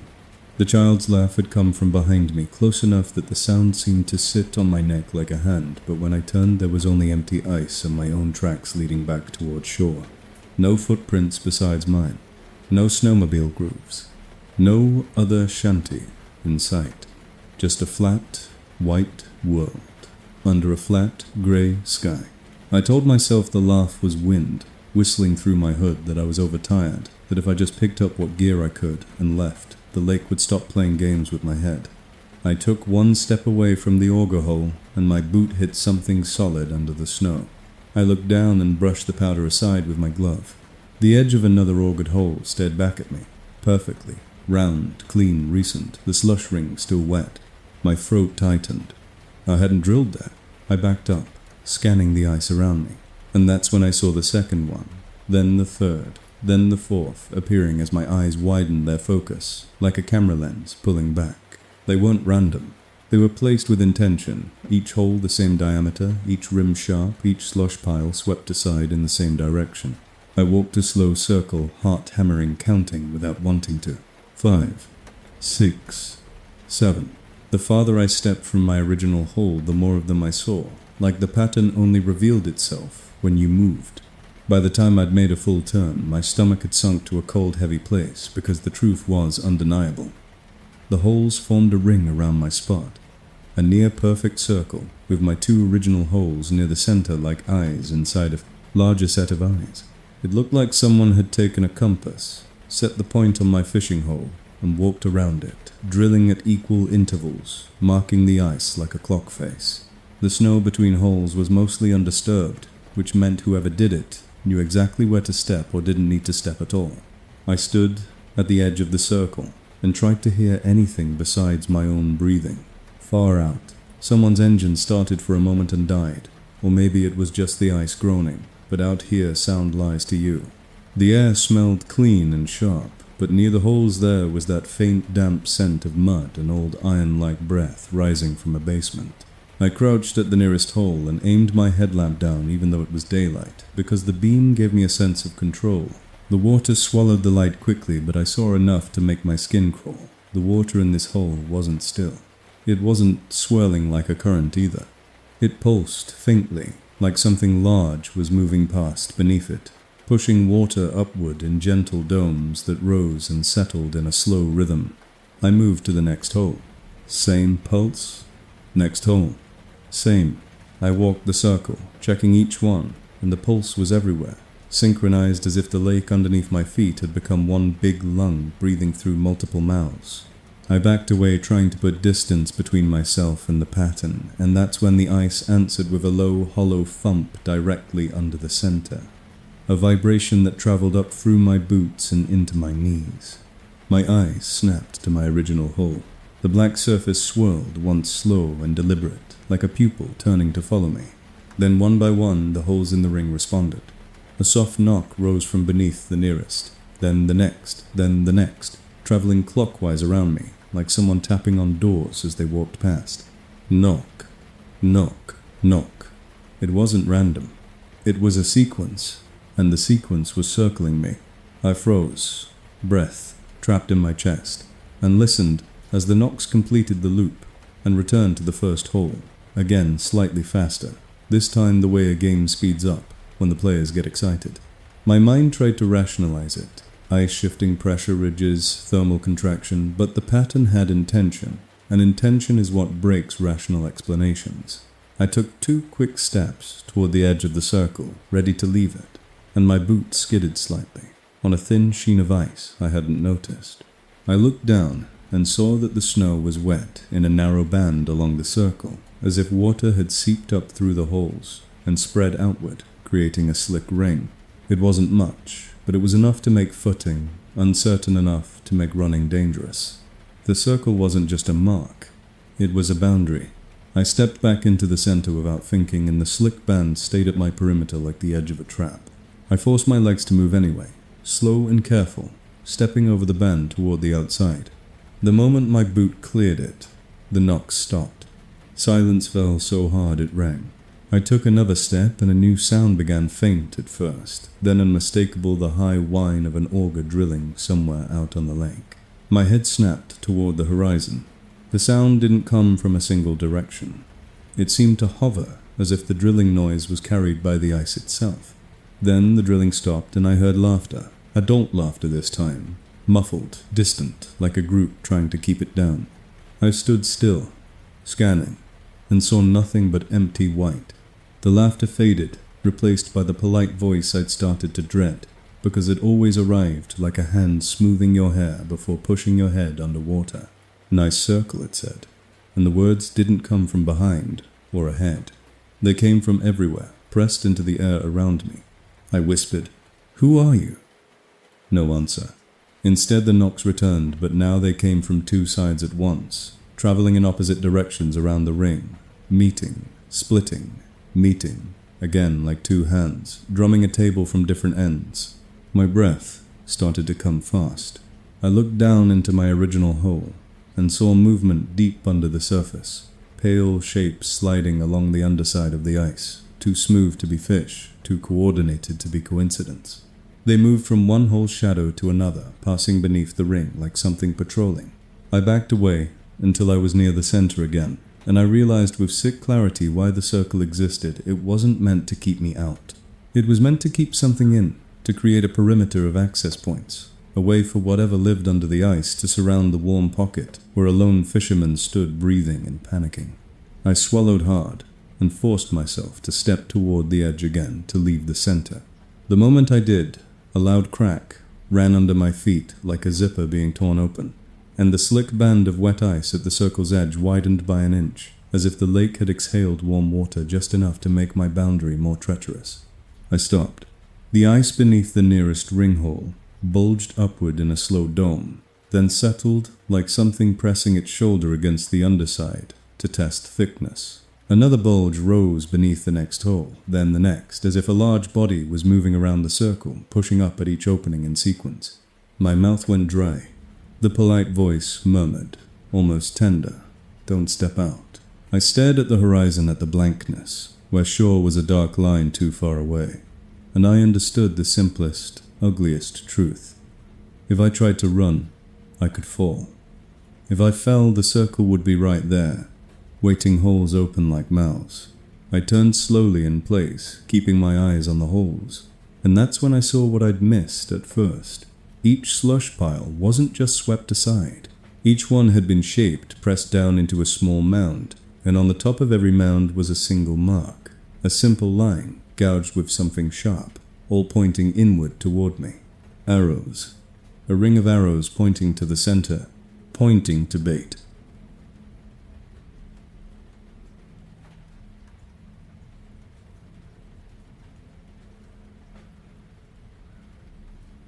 The light showed up under the ice like a school of stars waking up, and for the first few seconds I tried to convince myself they were reflections, sunlight catching bubbles, my headlamp beam bouncing, anything that didn't imply intention. But the day was overcast, my beam was pointed at the whole rim, and the lights were moving with purpose, in the black water below, sliding in smooth arcs, as if they were chasing something alive. I stood inside my shanty with my gloves half on, trying to decide whether to pack up and leave the moment I could safely cross that slick ring of wet ice outside, when the water in my auger hole brightened from beneath a cold white glow, rising like someone had turned on a flashlight, deep under the lake. The glow didn't come straight up. It drifted sideways, then paused, then drifted again as if it were searching. I crouched and stared into the hole hard, hammering, and the glow sharpened into a moving point, then 2 points, then 3, each one faint but distinct, like beads of light sliding under the ice ceiling. They weren't blue like electronics. They weren't green like cheap glow sticks. They were a pale, sterile white, the color of an LED, and they traveled in a loose line as if following a trail.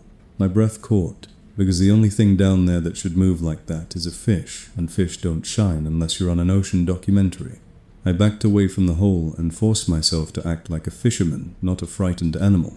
I dropped a fresh minnow on the hook with shaking fingers and lowered it into the hole, telling myself I was doing it to confirm reality, to prove the lights were just weird ice optics. The minnow sank, wriggling faintly, and the moment it reached the darker depth, the nearest light point snapped toward it. Not slowly, not drifting.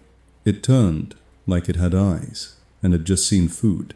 The light slid straight in, then stopped inches away, hovering. Another light joined it, and another, and within seconds, a cluster of pale points was circling my bait in tight loops, faster than any fish should move in water that cold. My skin prickled. I lifted the line slightly, moving the bait up a foot, and the lights rose with it in perfect formation, maintaining the same distance, as if tethered. I moved the bait left, by guiding the line along the whole rim. The lights shifted left in response, matching me like dancers following a lead. A chill ran through me that had nothing to do with winter. Whatever was down there wasn't just attracted to the bait. It was tracking it, like a trained thing, like it knew the rules of a lure.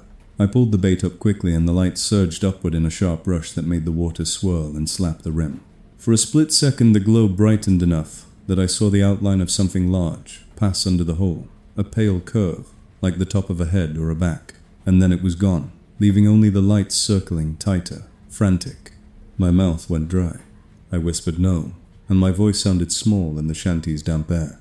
Outside, the wind sighed across the lake, and for a moment the canvas walls seemed to breathe with it. I lowered the bait again, slower this time, and the lights resumed their calm orbit, almost patient.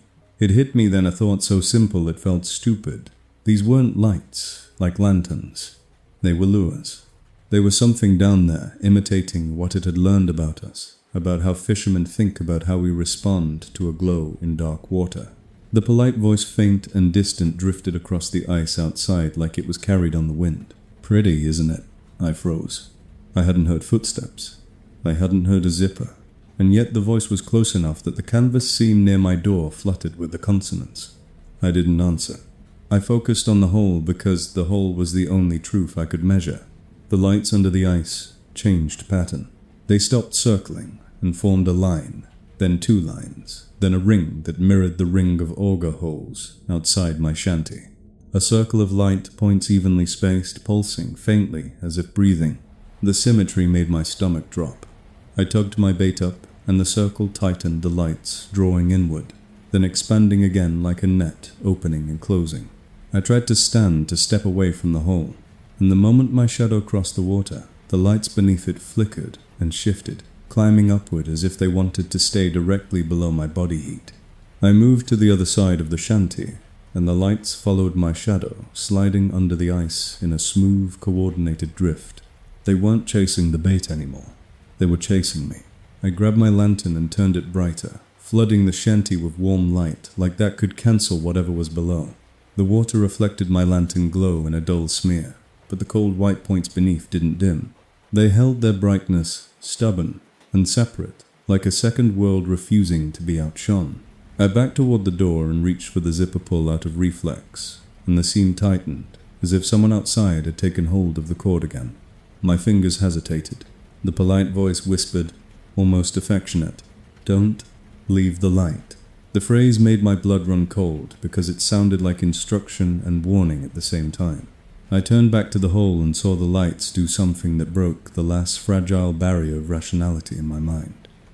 They rose together in a slow, steady ascent, and as they rose, the water level in the hole seemed to lift, slightly bulging, like a breath. The lights reached just beneath the surface, and stayed there bright enough now that I could see faint shapes behind them, pale outlines pressed against the underside of the ice, like faces behind frosted glass.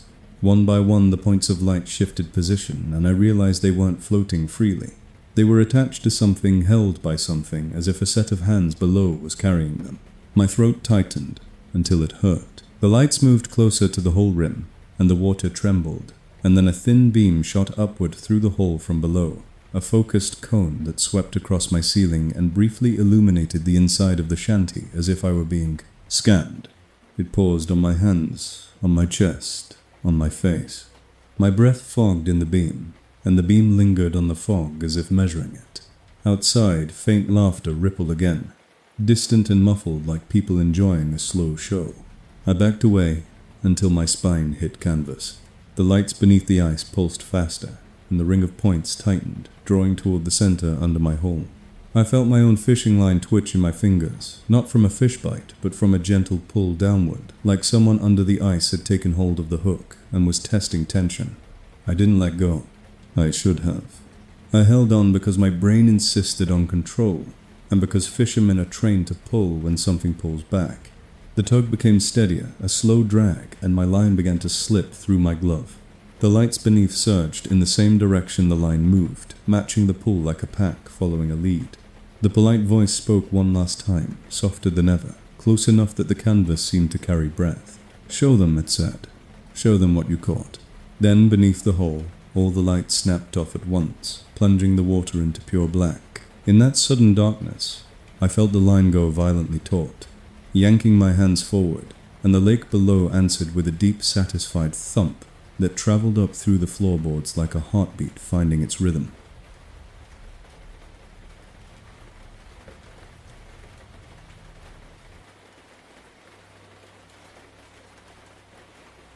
The Snowmobile engine was the sweetest sound I'd heard in days, because it sounded like rescue before it sounded like a trick.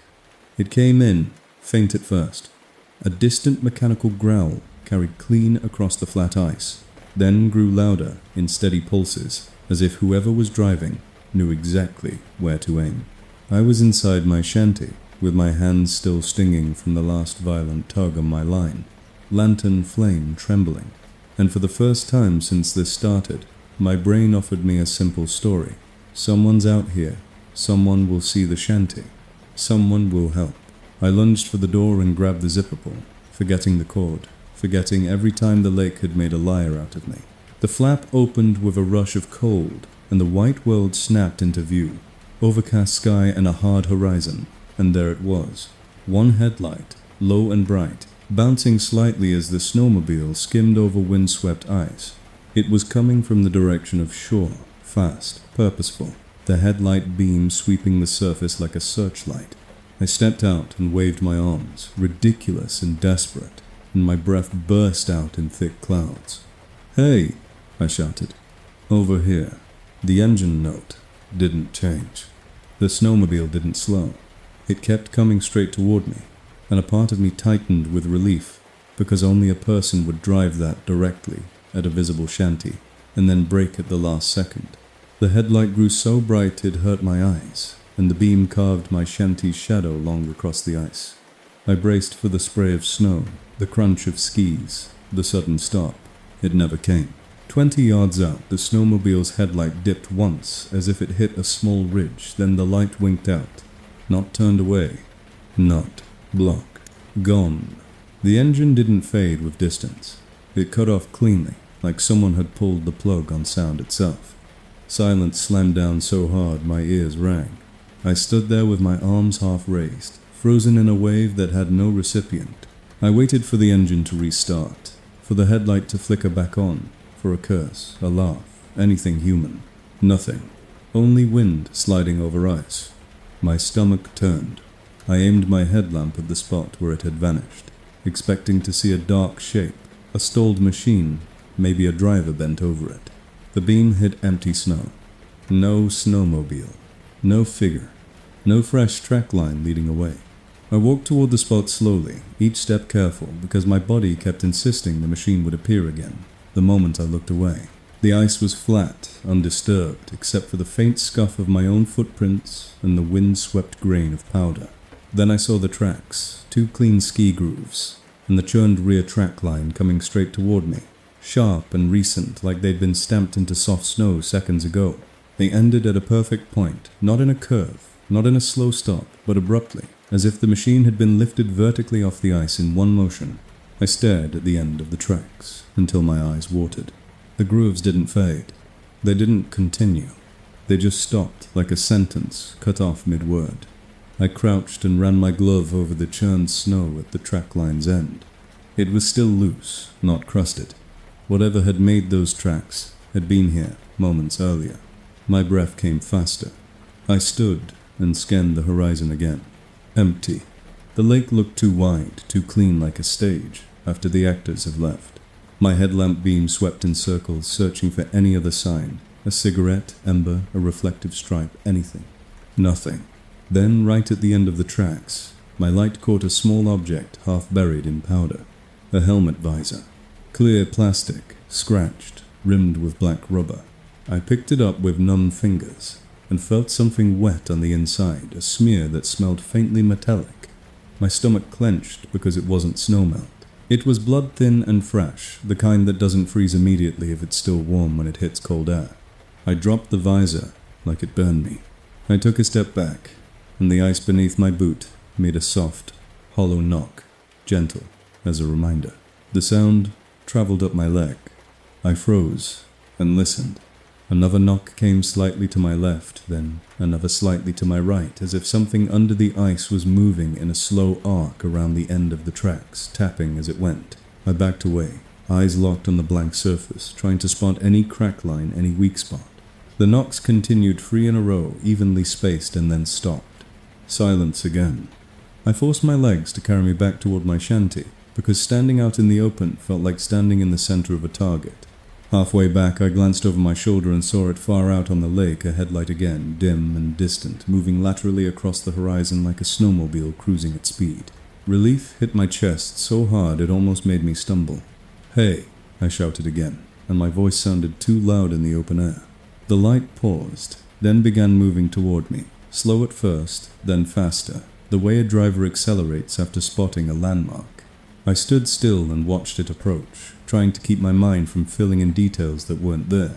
The light grew brighter. The engine sound never returned. That was the first wrong thing.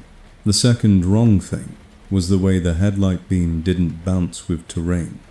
It slid smoothly, as if suspended, as if it wasn't attached to a machine at all. I took a step back.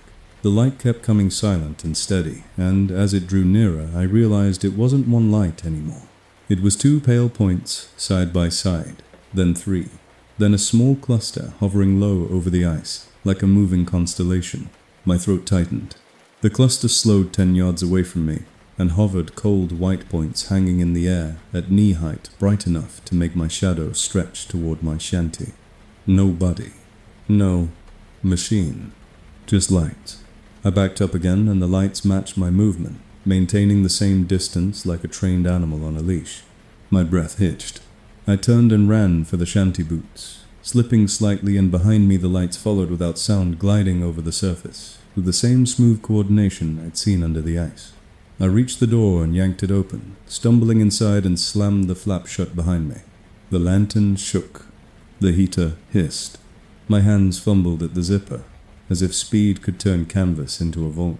Outside, the cold white glow bled through the fabric, circling, making shadows crawl along the wall. The lights didn't behave like headlights. They moved in loops, stopping, drifting, returning like they were searching for seams. I pressed my back to the wall and listened for the crunch of skis, the scrape of a track. Anything physical. There was none.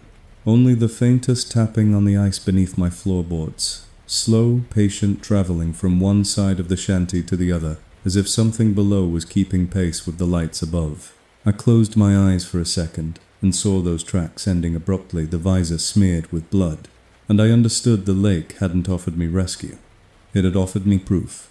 Something out here could erase a snowmobile, the way you erase a fort, could remove the machine and leave the evidence like a lesson. If you depend on help, the lake will show you what happens to help. The lights outside paused at my door seam and brightened slightly, and a voice whispered through the canvas, calm and satisfied, as if commenting on a show I'd failed to enjoy. It went so fast. Then, from directly beneath my auger hole, a single heavy thump rose through the boards, and my fishing line, still coiled on the floor, twitched once as if a hand under the ice had just tested it again.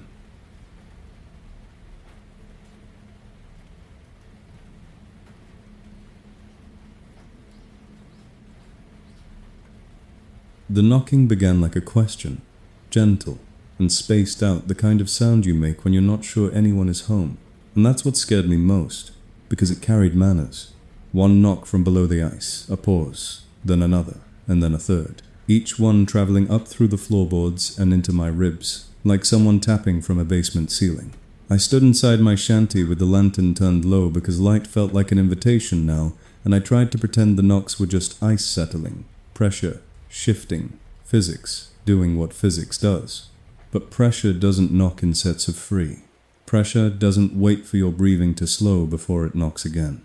The first set came under my auger hole, vibrating the black water in a tight ring.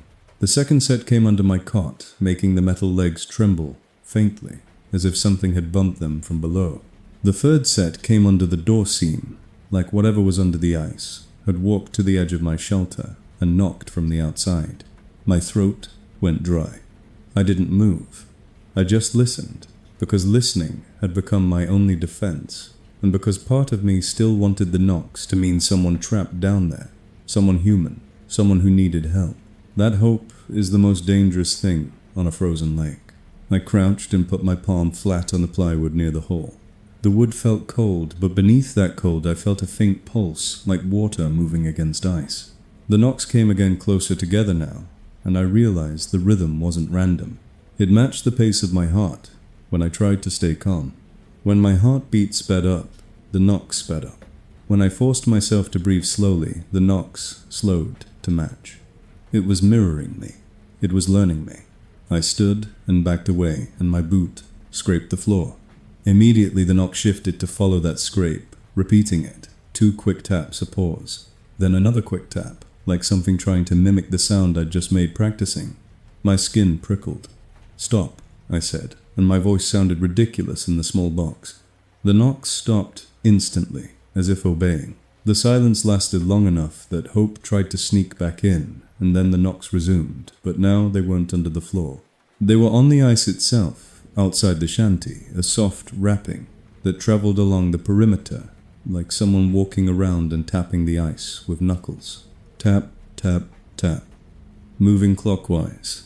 My headlamp beam swung to the canvas wall, and I watched shadows shift where nothing should cast them. The tapping continued around the shanty, steady and patient, and as it passed the door seam, I heard the faint metallic tick of the zipper pull vibrating, like the tapping had resonated through the fabric. I grabbed my auger and held it like a weapon, not because I expected to stab through ice, but because holding something heavy made me feel less like a cornered animal. The tapping reached the back wall, paused, and then came from directly beneath me again. One heavy thump that lifted the floorboards a fraction of an inch and made my lantern flame jump. My breath caught. I stared at the auger hole. The water was dark, and still then it rippled once, and a bubble rose and popped with that same smell of mud and iron. I backed away until my calves hit the cot. The knocking started again, But now it was a pattern I recognized from somewhere deep and ugly in my memory. 3 short taps, 3 long taps, 3 short taps. Sauce. My stomach dropped because it was too perfect. It was the kind of thing that makes you respond without thinking. The kind of thing that drags your empathy out in front of your survival instinct like bait. I whispered, "Is someone down there?" The answer came immediately, not as words but as another SOS. Faster, more urgent. The knocks trembling the floorboards like a drum. My hands shook. I took a step toward the hole and the knocking stopped. Silence again, expectant. The air felt thick. I stared into the black water and saw nothing. I leaned closer anyway because the human brain is wired to answer distress signals even when it knows better. In the reflection on the water's surface, I saw my own face, pale and strained, and behind my reflection on the underside of the ice, visible through the hole's mouth, there were faint, pale marks, small rounded protrusions pressing up from below, as if knuckles were pushing against the ice ceiling. 1 knuckle, then 2, then 3 forming a line just beneath the rim testing. The ice above them whitened, slightly stressed. I sucked in a breath. The knuckles moved, sliding along the underside of the ice, in a smooth line, traveling away from the hole as if whatever was below was crawling along the ceiling, searching for another opening. A soft tap answered from a new point under the floorboards closer to the door. Another tap from the back corner. Another from under the cot. The knocks were triangulating me, surrounding my warmth with sound. I backed away fast, and my heel hit my tackle bag. The bag shifted, and the thin monofilament loop tied to its handle went taut again, as if someone under the ice had pulled on it, just to remind me I was still connected. The SOS knocks returned, louder, now insistent, and I felt my body start to respond automatically the way you want to stamp your foot or shout back. That's when I noticed something worse. The knocking wasn't only coming from below anymore. It was coming from inside the ice itself. A dull thud that traveled through the lake's surface, in a widening circle, like something moving under the ice and striking it from beneath as it went. Thud, thud, thud, approaching. The floorboards vibrated. The lantern glass chimed softly. My teeth clicked together. I grabbed the door zipper pull, forgetting the cord, and yanked. It resisted. I yanked harder, and felt the cord outside tighten like a hand pulling back. The tapping on the ice outside stopped at once, replaced by slow, wet breathing against the canvas seam near my shoulder, close enough that the fabric fluttered with each exhale. The polite voice whispered almost kindly, "Don't answer it." The SOS knock slammed again, violent now, and the knuckles under the hole pushed harder, making the rim ice crackle with tiny fractures. I pressed my palms over my ears, not to block sound because you can't block vibration, but because I couldn't stand the way the knocks were speaking directly to the part of me that wants to help. The knocks changed pattern, abruptly becoming my own name, shape and sound, the same cadence as my footsteps, the same rhythm as my breathing. It was copying me more clearly now. It wanted me to recognize myself in it. I backed away until my spine hit the canvas wall. The roof above creaked under that slow pressure again, like a palm resting there. The door seam pulled tighter. The packed snow at the skirt held firm. The only open circle left was the auger hole, and the knuckles beneath it rose higher, and in the black water I saw a pale curve pass just under the surface, too large to be a fish, moving with the smooth confidence of something that knew it, owned every exit. The SOS knocks stopped on a dime. In the sudden silence, a single slow knock sounded from directly under the center of the shanty, so heavy it felt like a fist hitting a coffin lid. Then a voice bubbled up through the auger hole, distorted by water, but unmistakably calm, repeating the same polite question that had haunted me across the ice. "May I come in?" And before I could answer, the ice beneath my feet answered for me, with a deep crack that ran in a straight line from the auger, hole toward the door like the lake drawing its own path upward.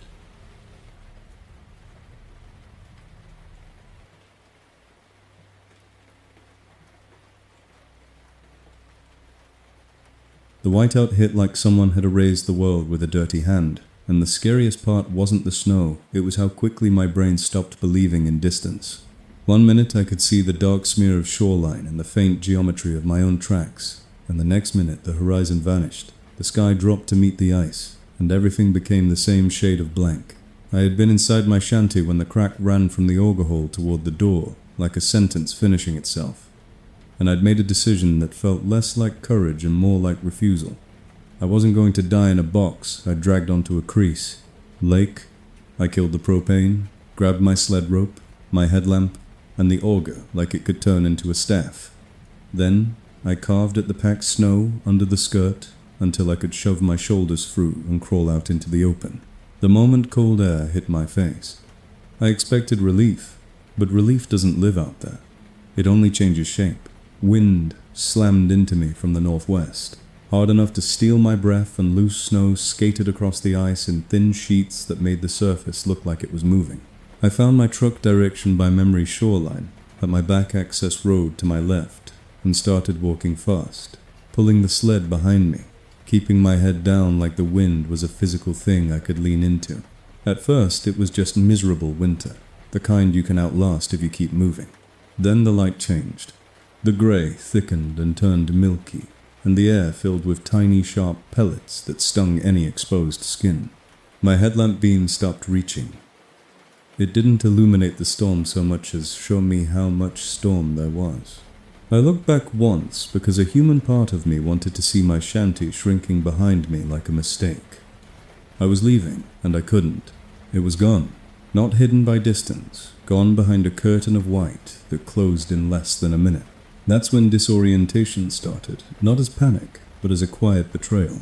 The lake under my boots felt perfectly flat, and flatness is a lie in a whiteout, because without landmarks, your body can't measure direction. I kept walking, counting steps, telling myself that in 500 steps I'd see the shoreline trees as darker shapes.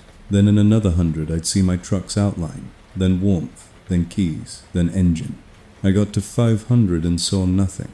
I got to 1,000 and still nothing. The snow had swallowed my tracks behind me so quickly it looked like I'd never existed. I pulled my phone out and stared at the map app like it owed me an answer. The screen showed a blue dot floating in a blank grid. Then the dot jumped 20 yards. Then it spun. Then it froze. No service. No GPS lock. The lake had taken even my modern compass away. I stopped walking because walking without direction is how you die faster, and I listened. Wind roared. Snow hissed. Somewhere beneath that noise, the ice made a deep groan, like a ship hull settling. I tried to orient by that sound, by the way it seemed to travel, but sound bends in weather, like this. It comes from everywhere and nowhere. I tied the sled rope around my wrist so I wouldn't lose it if I fell, and I forced myself to pick a direction and commit, because hesitation is its own kind of freezing. I walked again, slower now, knees bent, feeling for any change in texture under my boots. The ice was slick in places, powdery in others, and each difference felt like a clue I didn't know how to read. After what could have been 10 minutes or 40, my headlamp beam caught something vertical ahead, just a faint dark smear in the white. My chest tightened with relief. Vertical meant shore. Vertical meant tree. I walked toward it, and the smear became a blocky shape, then a rectangle, then the unmistakable outline of a shanty wall. My stomach dropped. It wasn't shore. It was another shelter sitting out here, like a wrong answer. I approached cautiously, and as I got closer, the whiteout thinned for a second, as if the storm itself wanted me to see. The shanty was old canvas, torn in places, one window cracked and rimed with ice. The door flap hung half open, banging softly in the wind like a slow clap. There were no fresh tracks around it. If anything, the snow was strangely smooth, as if the storm had been careful here. I stood at the doorway and felt that familiar tug in my chest, the one that says shelter equals safety even when your brain knows better. I stepped inside. The air was colder than outside, a stale cold that smelled like old smoke and damp plywood. My headlamp beam swept the interior and landed on the floor first, where I saw gouges, long scratches in the boards, parallel as if something heavy had been dragged toward a corner. Then my light caught the walls. Symbols. They covered the canvas from waist height down, like someone had gone mad with a marker, except these weren't drawn with ink. They were scratched into frost and dirt and old mildew of something sharp. Loops, Lines, spirals, little arrowheads, and the same circle pattern I'd seen outside my own holes, repeated again and again, like a diagram the writer couldn't stop revising. In the center of the back wall was one larger symbol, a circle with a single line pointing inward, and under it, in shaky block letters, a word I didn't want to read because it felt like naming it would make it real. Bait. My breath came out in a hard cloud. I stepped closer and saw other words half smeared, half frozen. Stay warm, don't run, don't open, listen. The hairs on my neck lifted. This wasn't an angler's notes. This wasn't a kid's prank. It looked like someone had tried to leave instructions for a future version of themselves while they were panicking. I backed out of the shanty first, because whatever comfort it offered felt like the comfort of a trap. Outside, the whiteout thickened again, swallowing the outline behind me as soon as I stepped away, like the shanty only existed when I looked directly at it. I kept walking, heart pounding, and tried to use the shanty as a landmark, a fixed point I could move away from in a straight line. I counted steps, again. 200. 300. The wind shifted and the snow changed texture, and when I turned to check the shanty, it was gone. Not hidden gone, as if the storm had erased it between blinks. My stomach turned. I stopped and spun in a slow circle, headlamp beam sweeping, searching for any sign of my own path. The beam caught nothing but white. That's when I heard it, a faint tapping sound, soft and rhythmic, coming from below the ice. 3 taps a pause, 3 taps a pause. My heart slammed. SOS, again, but muffled by feet of ice, and the roar of storm like someone tapping from a sealed basement. I knelt and pressed my gloved palm to the surface. The taps vibrated through my bones. They weren't random cracks. They were deliberate. I jerked my hand back and stood, and the tapping stopped immediately, as if whatever made it was listening for my reaction. The storm seemed to hush for half a second, and in that half second I heard something worse, human laughter distant and thin carried by wind from no clear direction, like a group of people enjoying the fact that I was turning in circles. I shouted into the white, "Where is the road?" The words vanished the moment they left my mouth. No answer came back. The tapping resumed, but now it traveled, moving from beneath my boots to a point 10 feet ahead, then 10 feet to my right, then behind me, as if something under the ice was circling me and tapping wherever I stepped, mapping my position. Through vibration, my chest tightened so hard it hurt to breathe.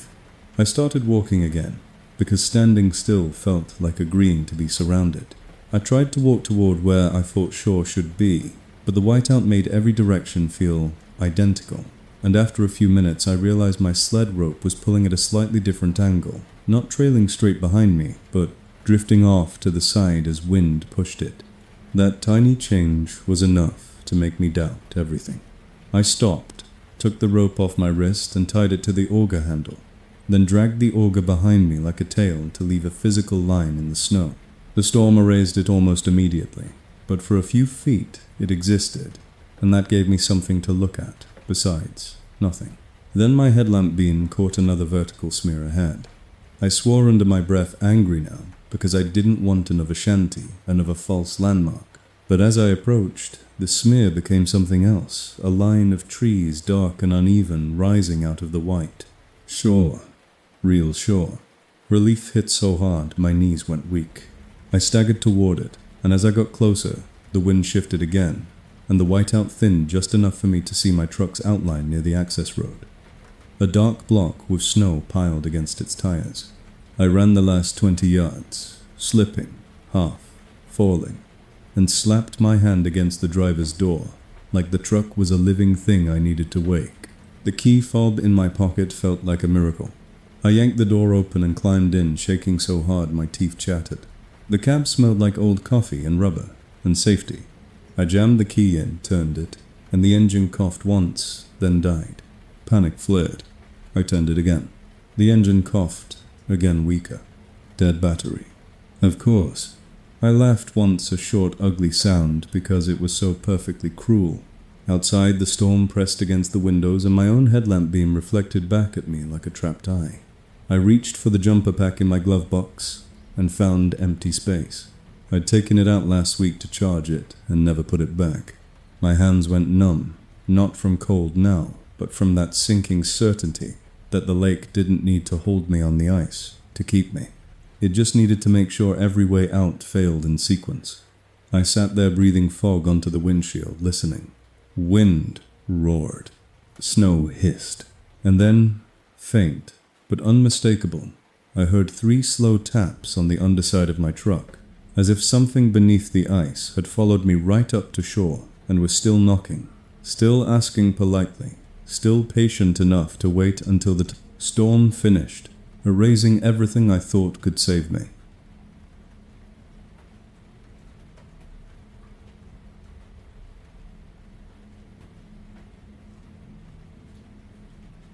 When the storm eased, it didn't feel like mercy.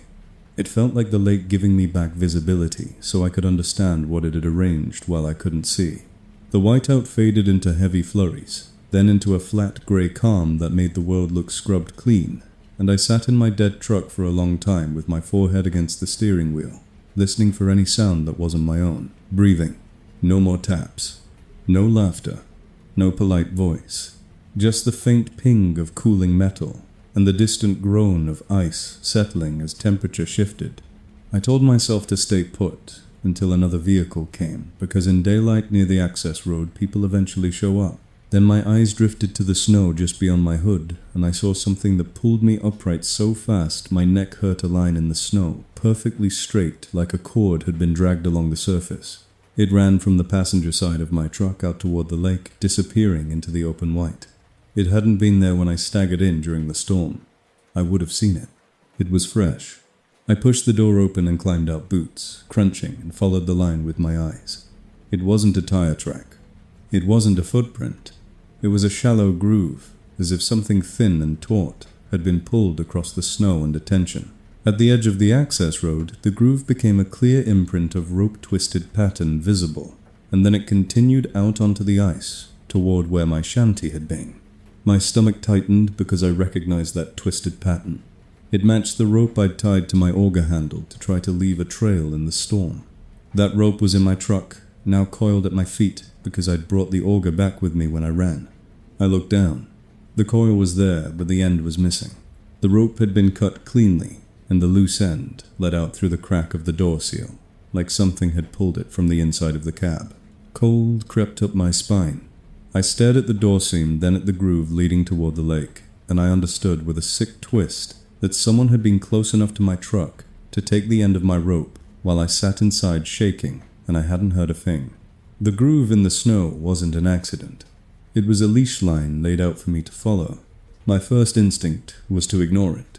My second instinct, worse, was that I needed to know where it went, because not knowing had started to feel more dangerous than knowing. I grabbed my headlamp and a small hatchet from behind the seat, because tools are what you reach for when you don't have answers, and I followed the rope groove back onto the ice in careful steps. The flurries had softened the surface again, making the lake look innocent, but the groove was crisp and unwavering, leading straight out like a highway line. After a quarter mile, I began to recognize the shape of the area where my shanty had been scuffed. Snow, old auger shavings, a faint rectangle where the shelter's skirt had sat. But my shanty itself was gone. Not collapsed. Not blown away. Gone as if it had been lifted and carried into the storm. The only things left were 2 dark circles, my holes still open, still black, and the rope groove ran directly to the nearest one. It didn't stop at the rim. It continued dipping into the hole as if the rope had been fed down into the lake. I stood at the edge and stared hatchet in my gloved hand, and felt my chest tighten with the same old anger. I hadn't followed their rules, so now they were pulling my things down like punishment. I leaned over and aimed my headlamp into the hole. The beam disappeared into black. I saw a faint glint at depth, rope fibers wet and shining, and then the rope moved, not drifting but tugging. One slow pull downward, like a hand testing tension. I jerked back. My breath came out hard. I didn't speak. I didn't offer a question. I just backed away from the hole and scanned the ice around me, looking for any sign of who might be watching. That's when I saw the abandoned shanty again. It sat farther out than I remembered, half buried, crooked, like it had been waiting in the storm's blind spot. In daylight it looked even worse. Canvas torn, frame warped, one side stained dark near the base. The door flap hung open like a mouth. I didn't want to go in. My feet carried me anyway, because the rope groove pointed toward it too, veering slightly, as if guiding me to a second checkpoint.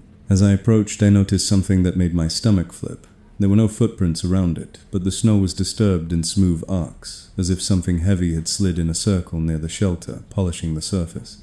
The air near the base smelled faintly of damp earth, wrong for a frozen lake. I stepped inside, and the cold hit different wetter, like the interior held moisture the winter couldn't fully dry. My headlamp beam caught the symbols immediately, more than before, layered over each other in frantic repetition. Circles, arrows pointing inward, lines that looked like counting marks. And in the middle of the back wall, under the bait symbol, someone had scratched a crude map shoreline on one side, a long straight line for the access road, and a dot labeled U. Around the dot, a ring. Around the ring, smaller dots, like holes. Under it in larger letters, 3 words that made my throat go tight. They drill back. I swallowed hard and moved my beam lower, and that's when I saw the floor. In the corner, by the auger hole inside, this abandoned shanty was a pile of things that didn't belong together. A torn glove, a coil of monofilament, a cheap plastic float keychain from the North Shore Lodge, and a snowmobile goggle strap, snapped in half. Evidence stacked, like offerings. The pile looked deliberate, arranged the way someone arranges items on a table when they want the viewer to understand a sequence. My mouth went dry. On the plywood near the pile were drag marks leading to the auger hole, and the slush ring around the hole was stained a faint, rusty red. I crouched and aimed my light down. The water was dark, but the surface reflected my beam in a dull sheen, and beneath that sheen I saw something pale pressed against the underside of the ice, like a face behind a window. It didn't rise. It didn't lunge. It just stayed there, watching from the wrong side of the barrier. I froze her. The face slid laterally under the ice, slow and smooth, keeping pace with my light as if the beam was a leash. Then, in the reflection on the water, I saw something behind me that made my stomach drop. A second figure, faint not in the shanty but outside the canvas wall, standing still enough that it was almost part of the fabric shadow. I spun and aimed my headlamp at the doorway. Empty. The snow outside was smooth. No footsteps. No person. I turned back toward the hole and saw that the pale face under the ice had moved closer to the center directly beneath the opening, like it had repositioned to line up with me. My breath hitched. That's when the polite voice spoke. Not loud, not angry, just close enough to be heard over the faint wind. You keep coming back. The words didn't come from the doorway. They came from the canvas wall at my shoulder, inches from my ear, as if someone had leaned in to whisper through fabric. I jerked away and backed into the opposite wall, heart hammering. The symbols on the canvas shivered in my beam. The rope groove outside the missing end from my truck, the offerings on the floor, it all snapped into a single, ugly picture. This abandoned shanty wasn't just a relic. It was a staging area. A place where people, or whatever, used people documented the lake's rules and left items for the next visitor to find. I raised my hatchet and forced my voice to work. Where is my shanty? Silence. Then a soft knock came from beneath the auger hole, a single tap that vibrated up through the boards like a reply. My headlamp beam trembled. I backed toward the doorway, refusing to take my eyes off the hole, and as I did, the symbols on the wall caught my light at a different angle, and I noticed something I'd missed beneath the scratched circles, and arrows faint writing in a different hand, cleaner, calmer, almost neat. It read like a rulebook. Don't fight the line. Don't run in Whiteout. Don't open for voices. If they come, let them think you're lost. The last line was underlined so hard it cut through the canvas frost. Locals don't like witnesses. My blood ran cold. Outside, the flurries thickened again, just slightly, as if the weather was taking a breath. From far out on the lake I heard the faintest engine sound, snowmobile or truck approaching. Relief tried to rise. Then the words on the wall echoed in my head. Locals don't like witnesses. I stepped out of the abandoned shanty and scanned the horizon. A dark shape moved at the edge of visibility, coming fast. And behind me, from beneath the ice, a slow, satisfied knock answered as if the lake had heard the engine too and was pleased to know the next part of the lesson was about to begin.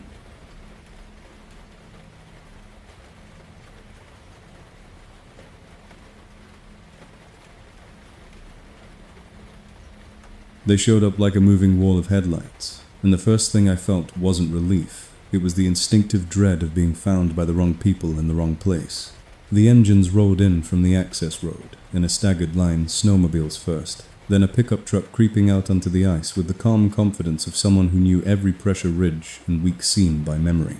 They didn't bounce or wander the way lost weekend anglers wander. They came straight toward me like they'd been told exactly where to go. I stood with my hatchet hanging uselessly at my side and watched the shapes resolve through the flurries. 3 riders on sleds, visors down, faces hidden, and 3 men in the truck, heavy coats, thick gloves, posture like they'd spent their bathe, lives in cold. The lead snowmobile killed its engine 20 yards away. The other 2 did the same. The truck rolled closer, tires crunching, then stopped in a position that blocked my line of sight back to shore like a door closing. The driver stepped out slowly, not threatened, not hurried, and his eyes flicked past me to the scuffed rectangle where my shanty had been, and the 2 open black holes I'd left like wounds in the ice. He didn't ask if I was okay. He didn't ask if I needed help. He spoke like a man reading a rule off a sign. "You're done," he said. "Pack up and walk." My throat tightened. "My truck battery died," I said. "I just need a jump, and I'm gone." He stared at me for a long second, then nodded once like he'd heard that line before. "How many times you been out here this week?" he asked. I didn't answer, and the silence was answer enough. The second man stepped out of the truck and drifted left casual, as if stretching, cutting off the easiest line toward shore. The third drifted right. The snowmobile riders stayed still anchors. Without anyone raising a voice, they'd formed a perimeter around me that felt too familiar. Too much like the circle of holes I'd found around my spot. The driver's eyes stayed steady. "You hear knocking?" he asked. "See lights under the ice. Hear voices asking to come in." The way he said it, flat, practical, made my stomach drop harder than any ghost story. "I'm leaving," I said. "I won't talk about it." He gave a short, humorless smile. "Folks like you don't have to talk," he said. "You just have to show up." Heat, Isabel. He jerked his chin toward my chest when my breath fogged the air. The more bells, the closer it comes to shore. Then somebody's kid hears tapping under the dock in spring and thinks it's a trapped beaver. A heavy thump rose under the ice near my nearest hole, strong enough to make the slush ring jump. None of the men flinched. That terrified me more than the thump itself because it told me they'd been hearing it longer than I had. The lead rider tilted his helmet slightly, like listening to something through a radio, and then, soft as wind, calm as manners, the voice I hated drifted across the lake from nowhere and everywhere at once. "Tell them." The locals didn't look around for it. The driver didn't even blink. He just watched my face, like he was gauging whether I'd break. "You hear that?" he asked, like checking weather. My mouth went dry. "Who are you people?" He nodded toward the trees on shore, like the answer was obvious. "People who live here," he said. "People who bury what the ice gives back and keep tourists from making it worse." He flicked his eyes toward the abandoned shanty behind me. "You went in there, saw the writing. Now you understand why witnesses are a problem." I felt anger flare hot and stupid, because fear had been doing too much work in my chest for too long. "I didn't hurt anyone," I said. "You don't have to," he replied. "You just feed it, without knowing." He pointed at the rope groove cut into the snow that ran from the roadside out toward my holes and dipped down into the black like a tether. "Lines," he said. "Heat, curiosity, patterns. You keep coming back, so it keeps waking up." Another thump sounded farther out. Then another traveling in a line under the ice, as if something below was pacing the same perimeter they'd built above. The driver lifted his gloved hand, not threatening, just directing. "You're walking with us to the road," he said. "Your truck stays. Your gear stays. Consider it a donation." My jaw clenched. "You can't just take my stuff." He looked at me like I was missing the point on purpose. We can, he said, because if you fight us, you don't just lose to us. He nodded down at the ice. And it likes panic. It likes running. It likes when you slip.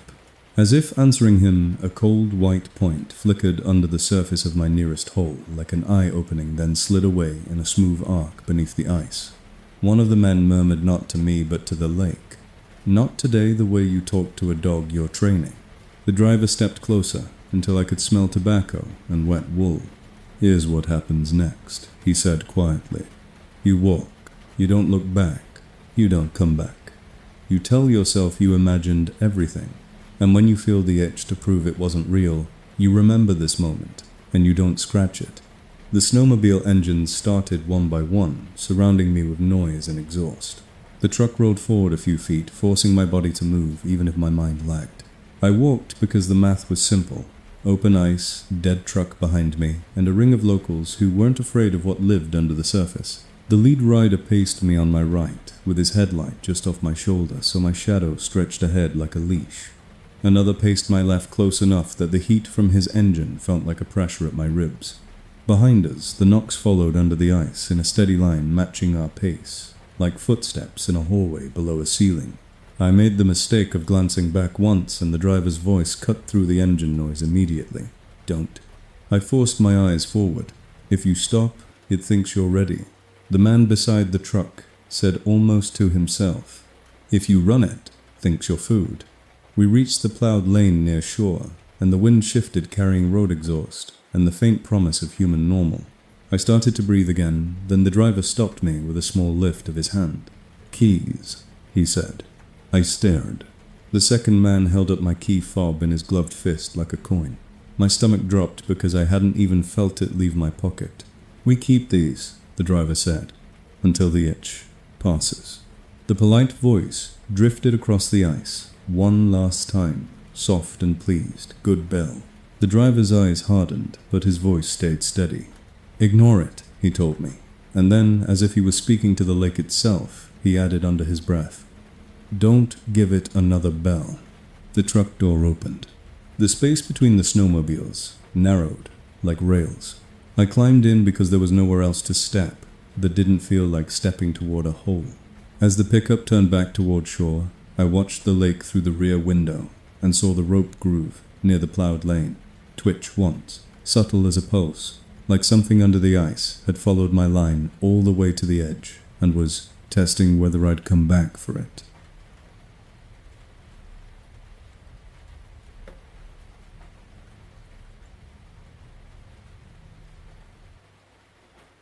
I thought being chased off the lake meant I was safe, until I realized safe was just the part of the story where the hook finally set.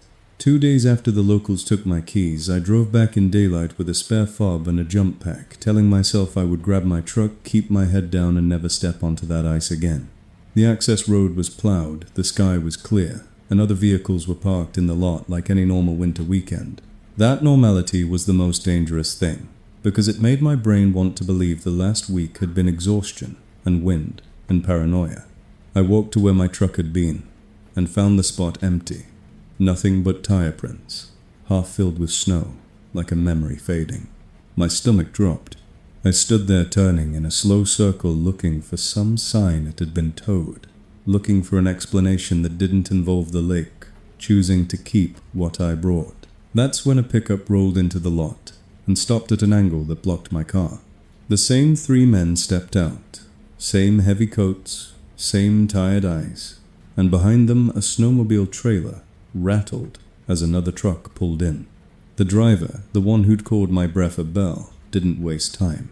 You came back, he said, not accusing, just confirming. I'm here for my truck, I said. I'm not going on the ice. He studied me like a man, checking whether a knot would hold.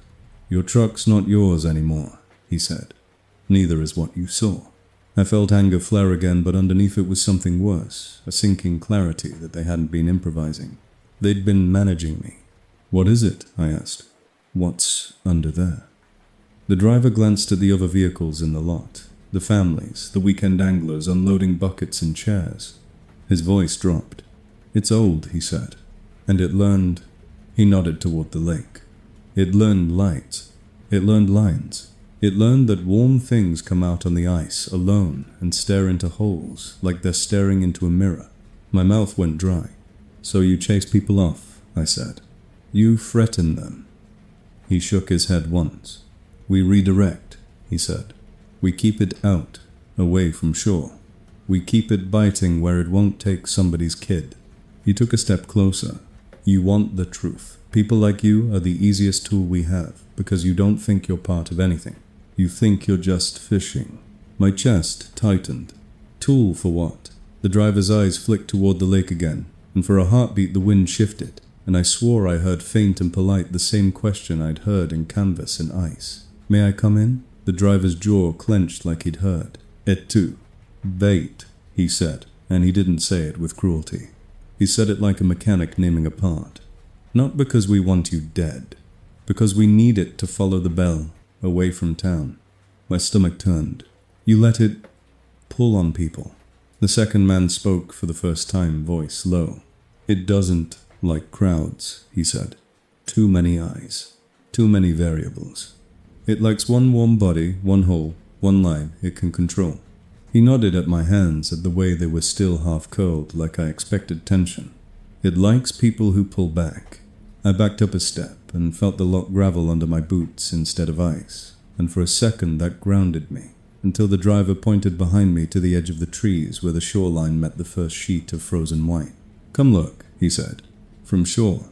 You don't have to step out." I should have refused. I followed anyway, because the need to understand is the same instinct a fish has when it noses a shiny hook.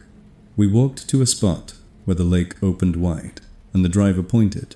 Far out, half a mile from shore, a cluster of shanties sat in a loose arc, not random, not casual, spaced like stations. Between them, even from this distance, I could make out dark circles, holes, too many holes, a deliberate ring. "That's where we keep it feeding," the driver said. "Deep water, away from docks." I stared, throat tight. "And if it comes closer?" I asked. The driver's expression didn't change. "Then we ring it," he said. "We drill back. We make it chase the bell out again." I thought of the perfect circle of holes around my spot, the synchronized knocks, the lights that followed my shadow. My stomach went cold. "That was you," I whispered. "The circle, the cords, the zipper." The driver didn't deny it. "We tried to make you leave before it got interested," he said. "You didn't." He glanced at me. "You kept coming back." A third truck rolled up behind us, and a man I hadn't seen before stepped out. Older face, weathered eyes, flat. He carried a small coil of clear monofilament and a bundle of metal clips. Seeing fishing gear in his hands made my skin crawl because it made the horror feel practical. "We done talking?" the older man asked. The driver nodded once. "He's not going out," the driver said, and I felt a flash of relief, until the older man looked at me and smiled like I was naive. "Doesn't matter," he said. It already tagged him. My breath caught. "What does that mean?"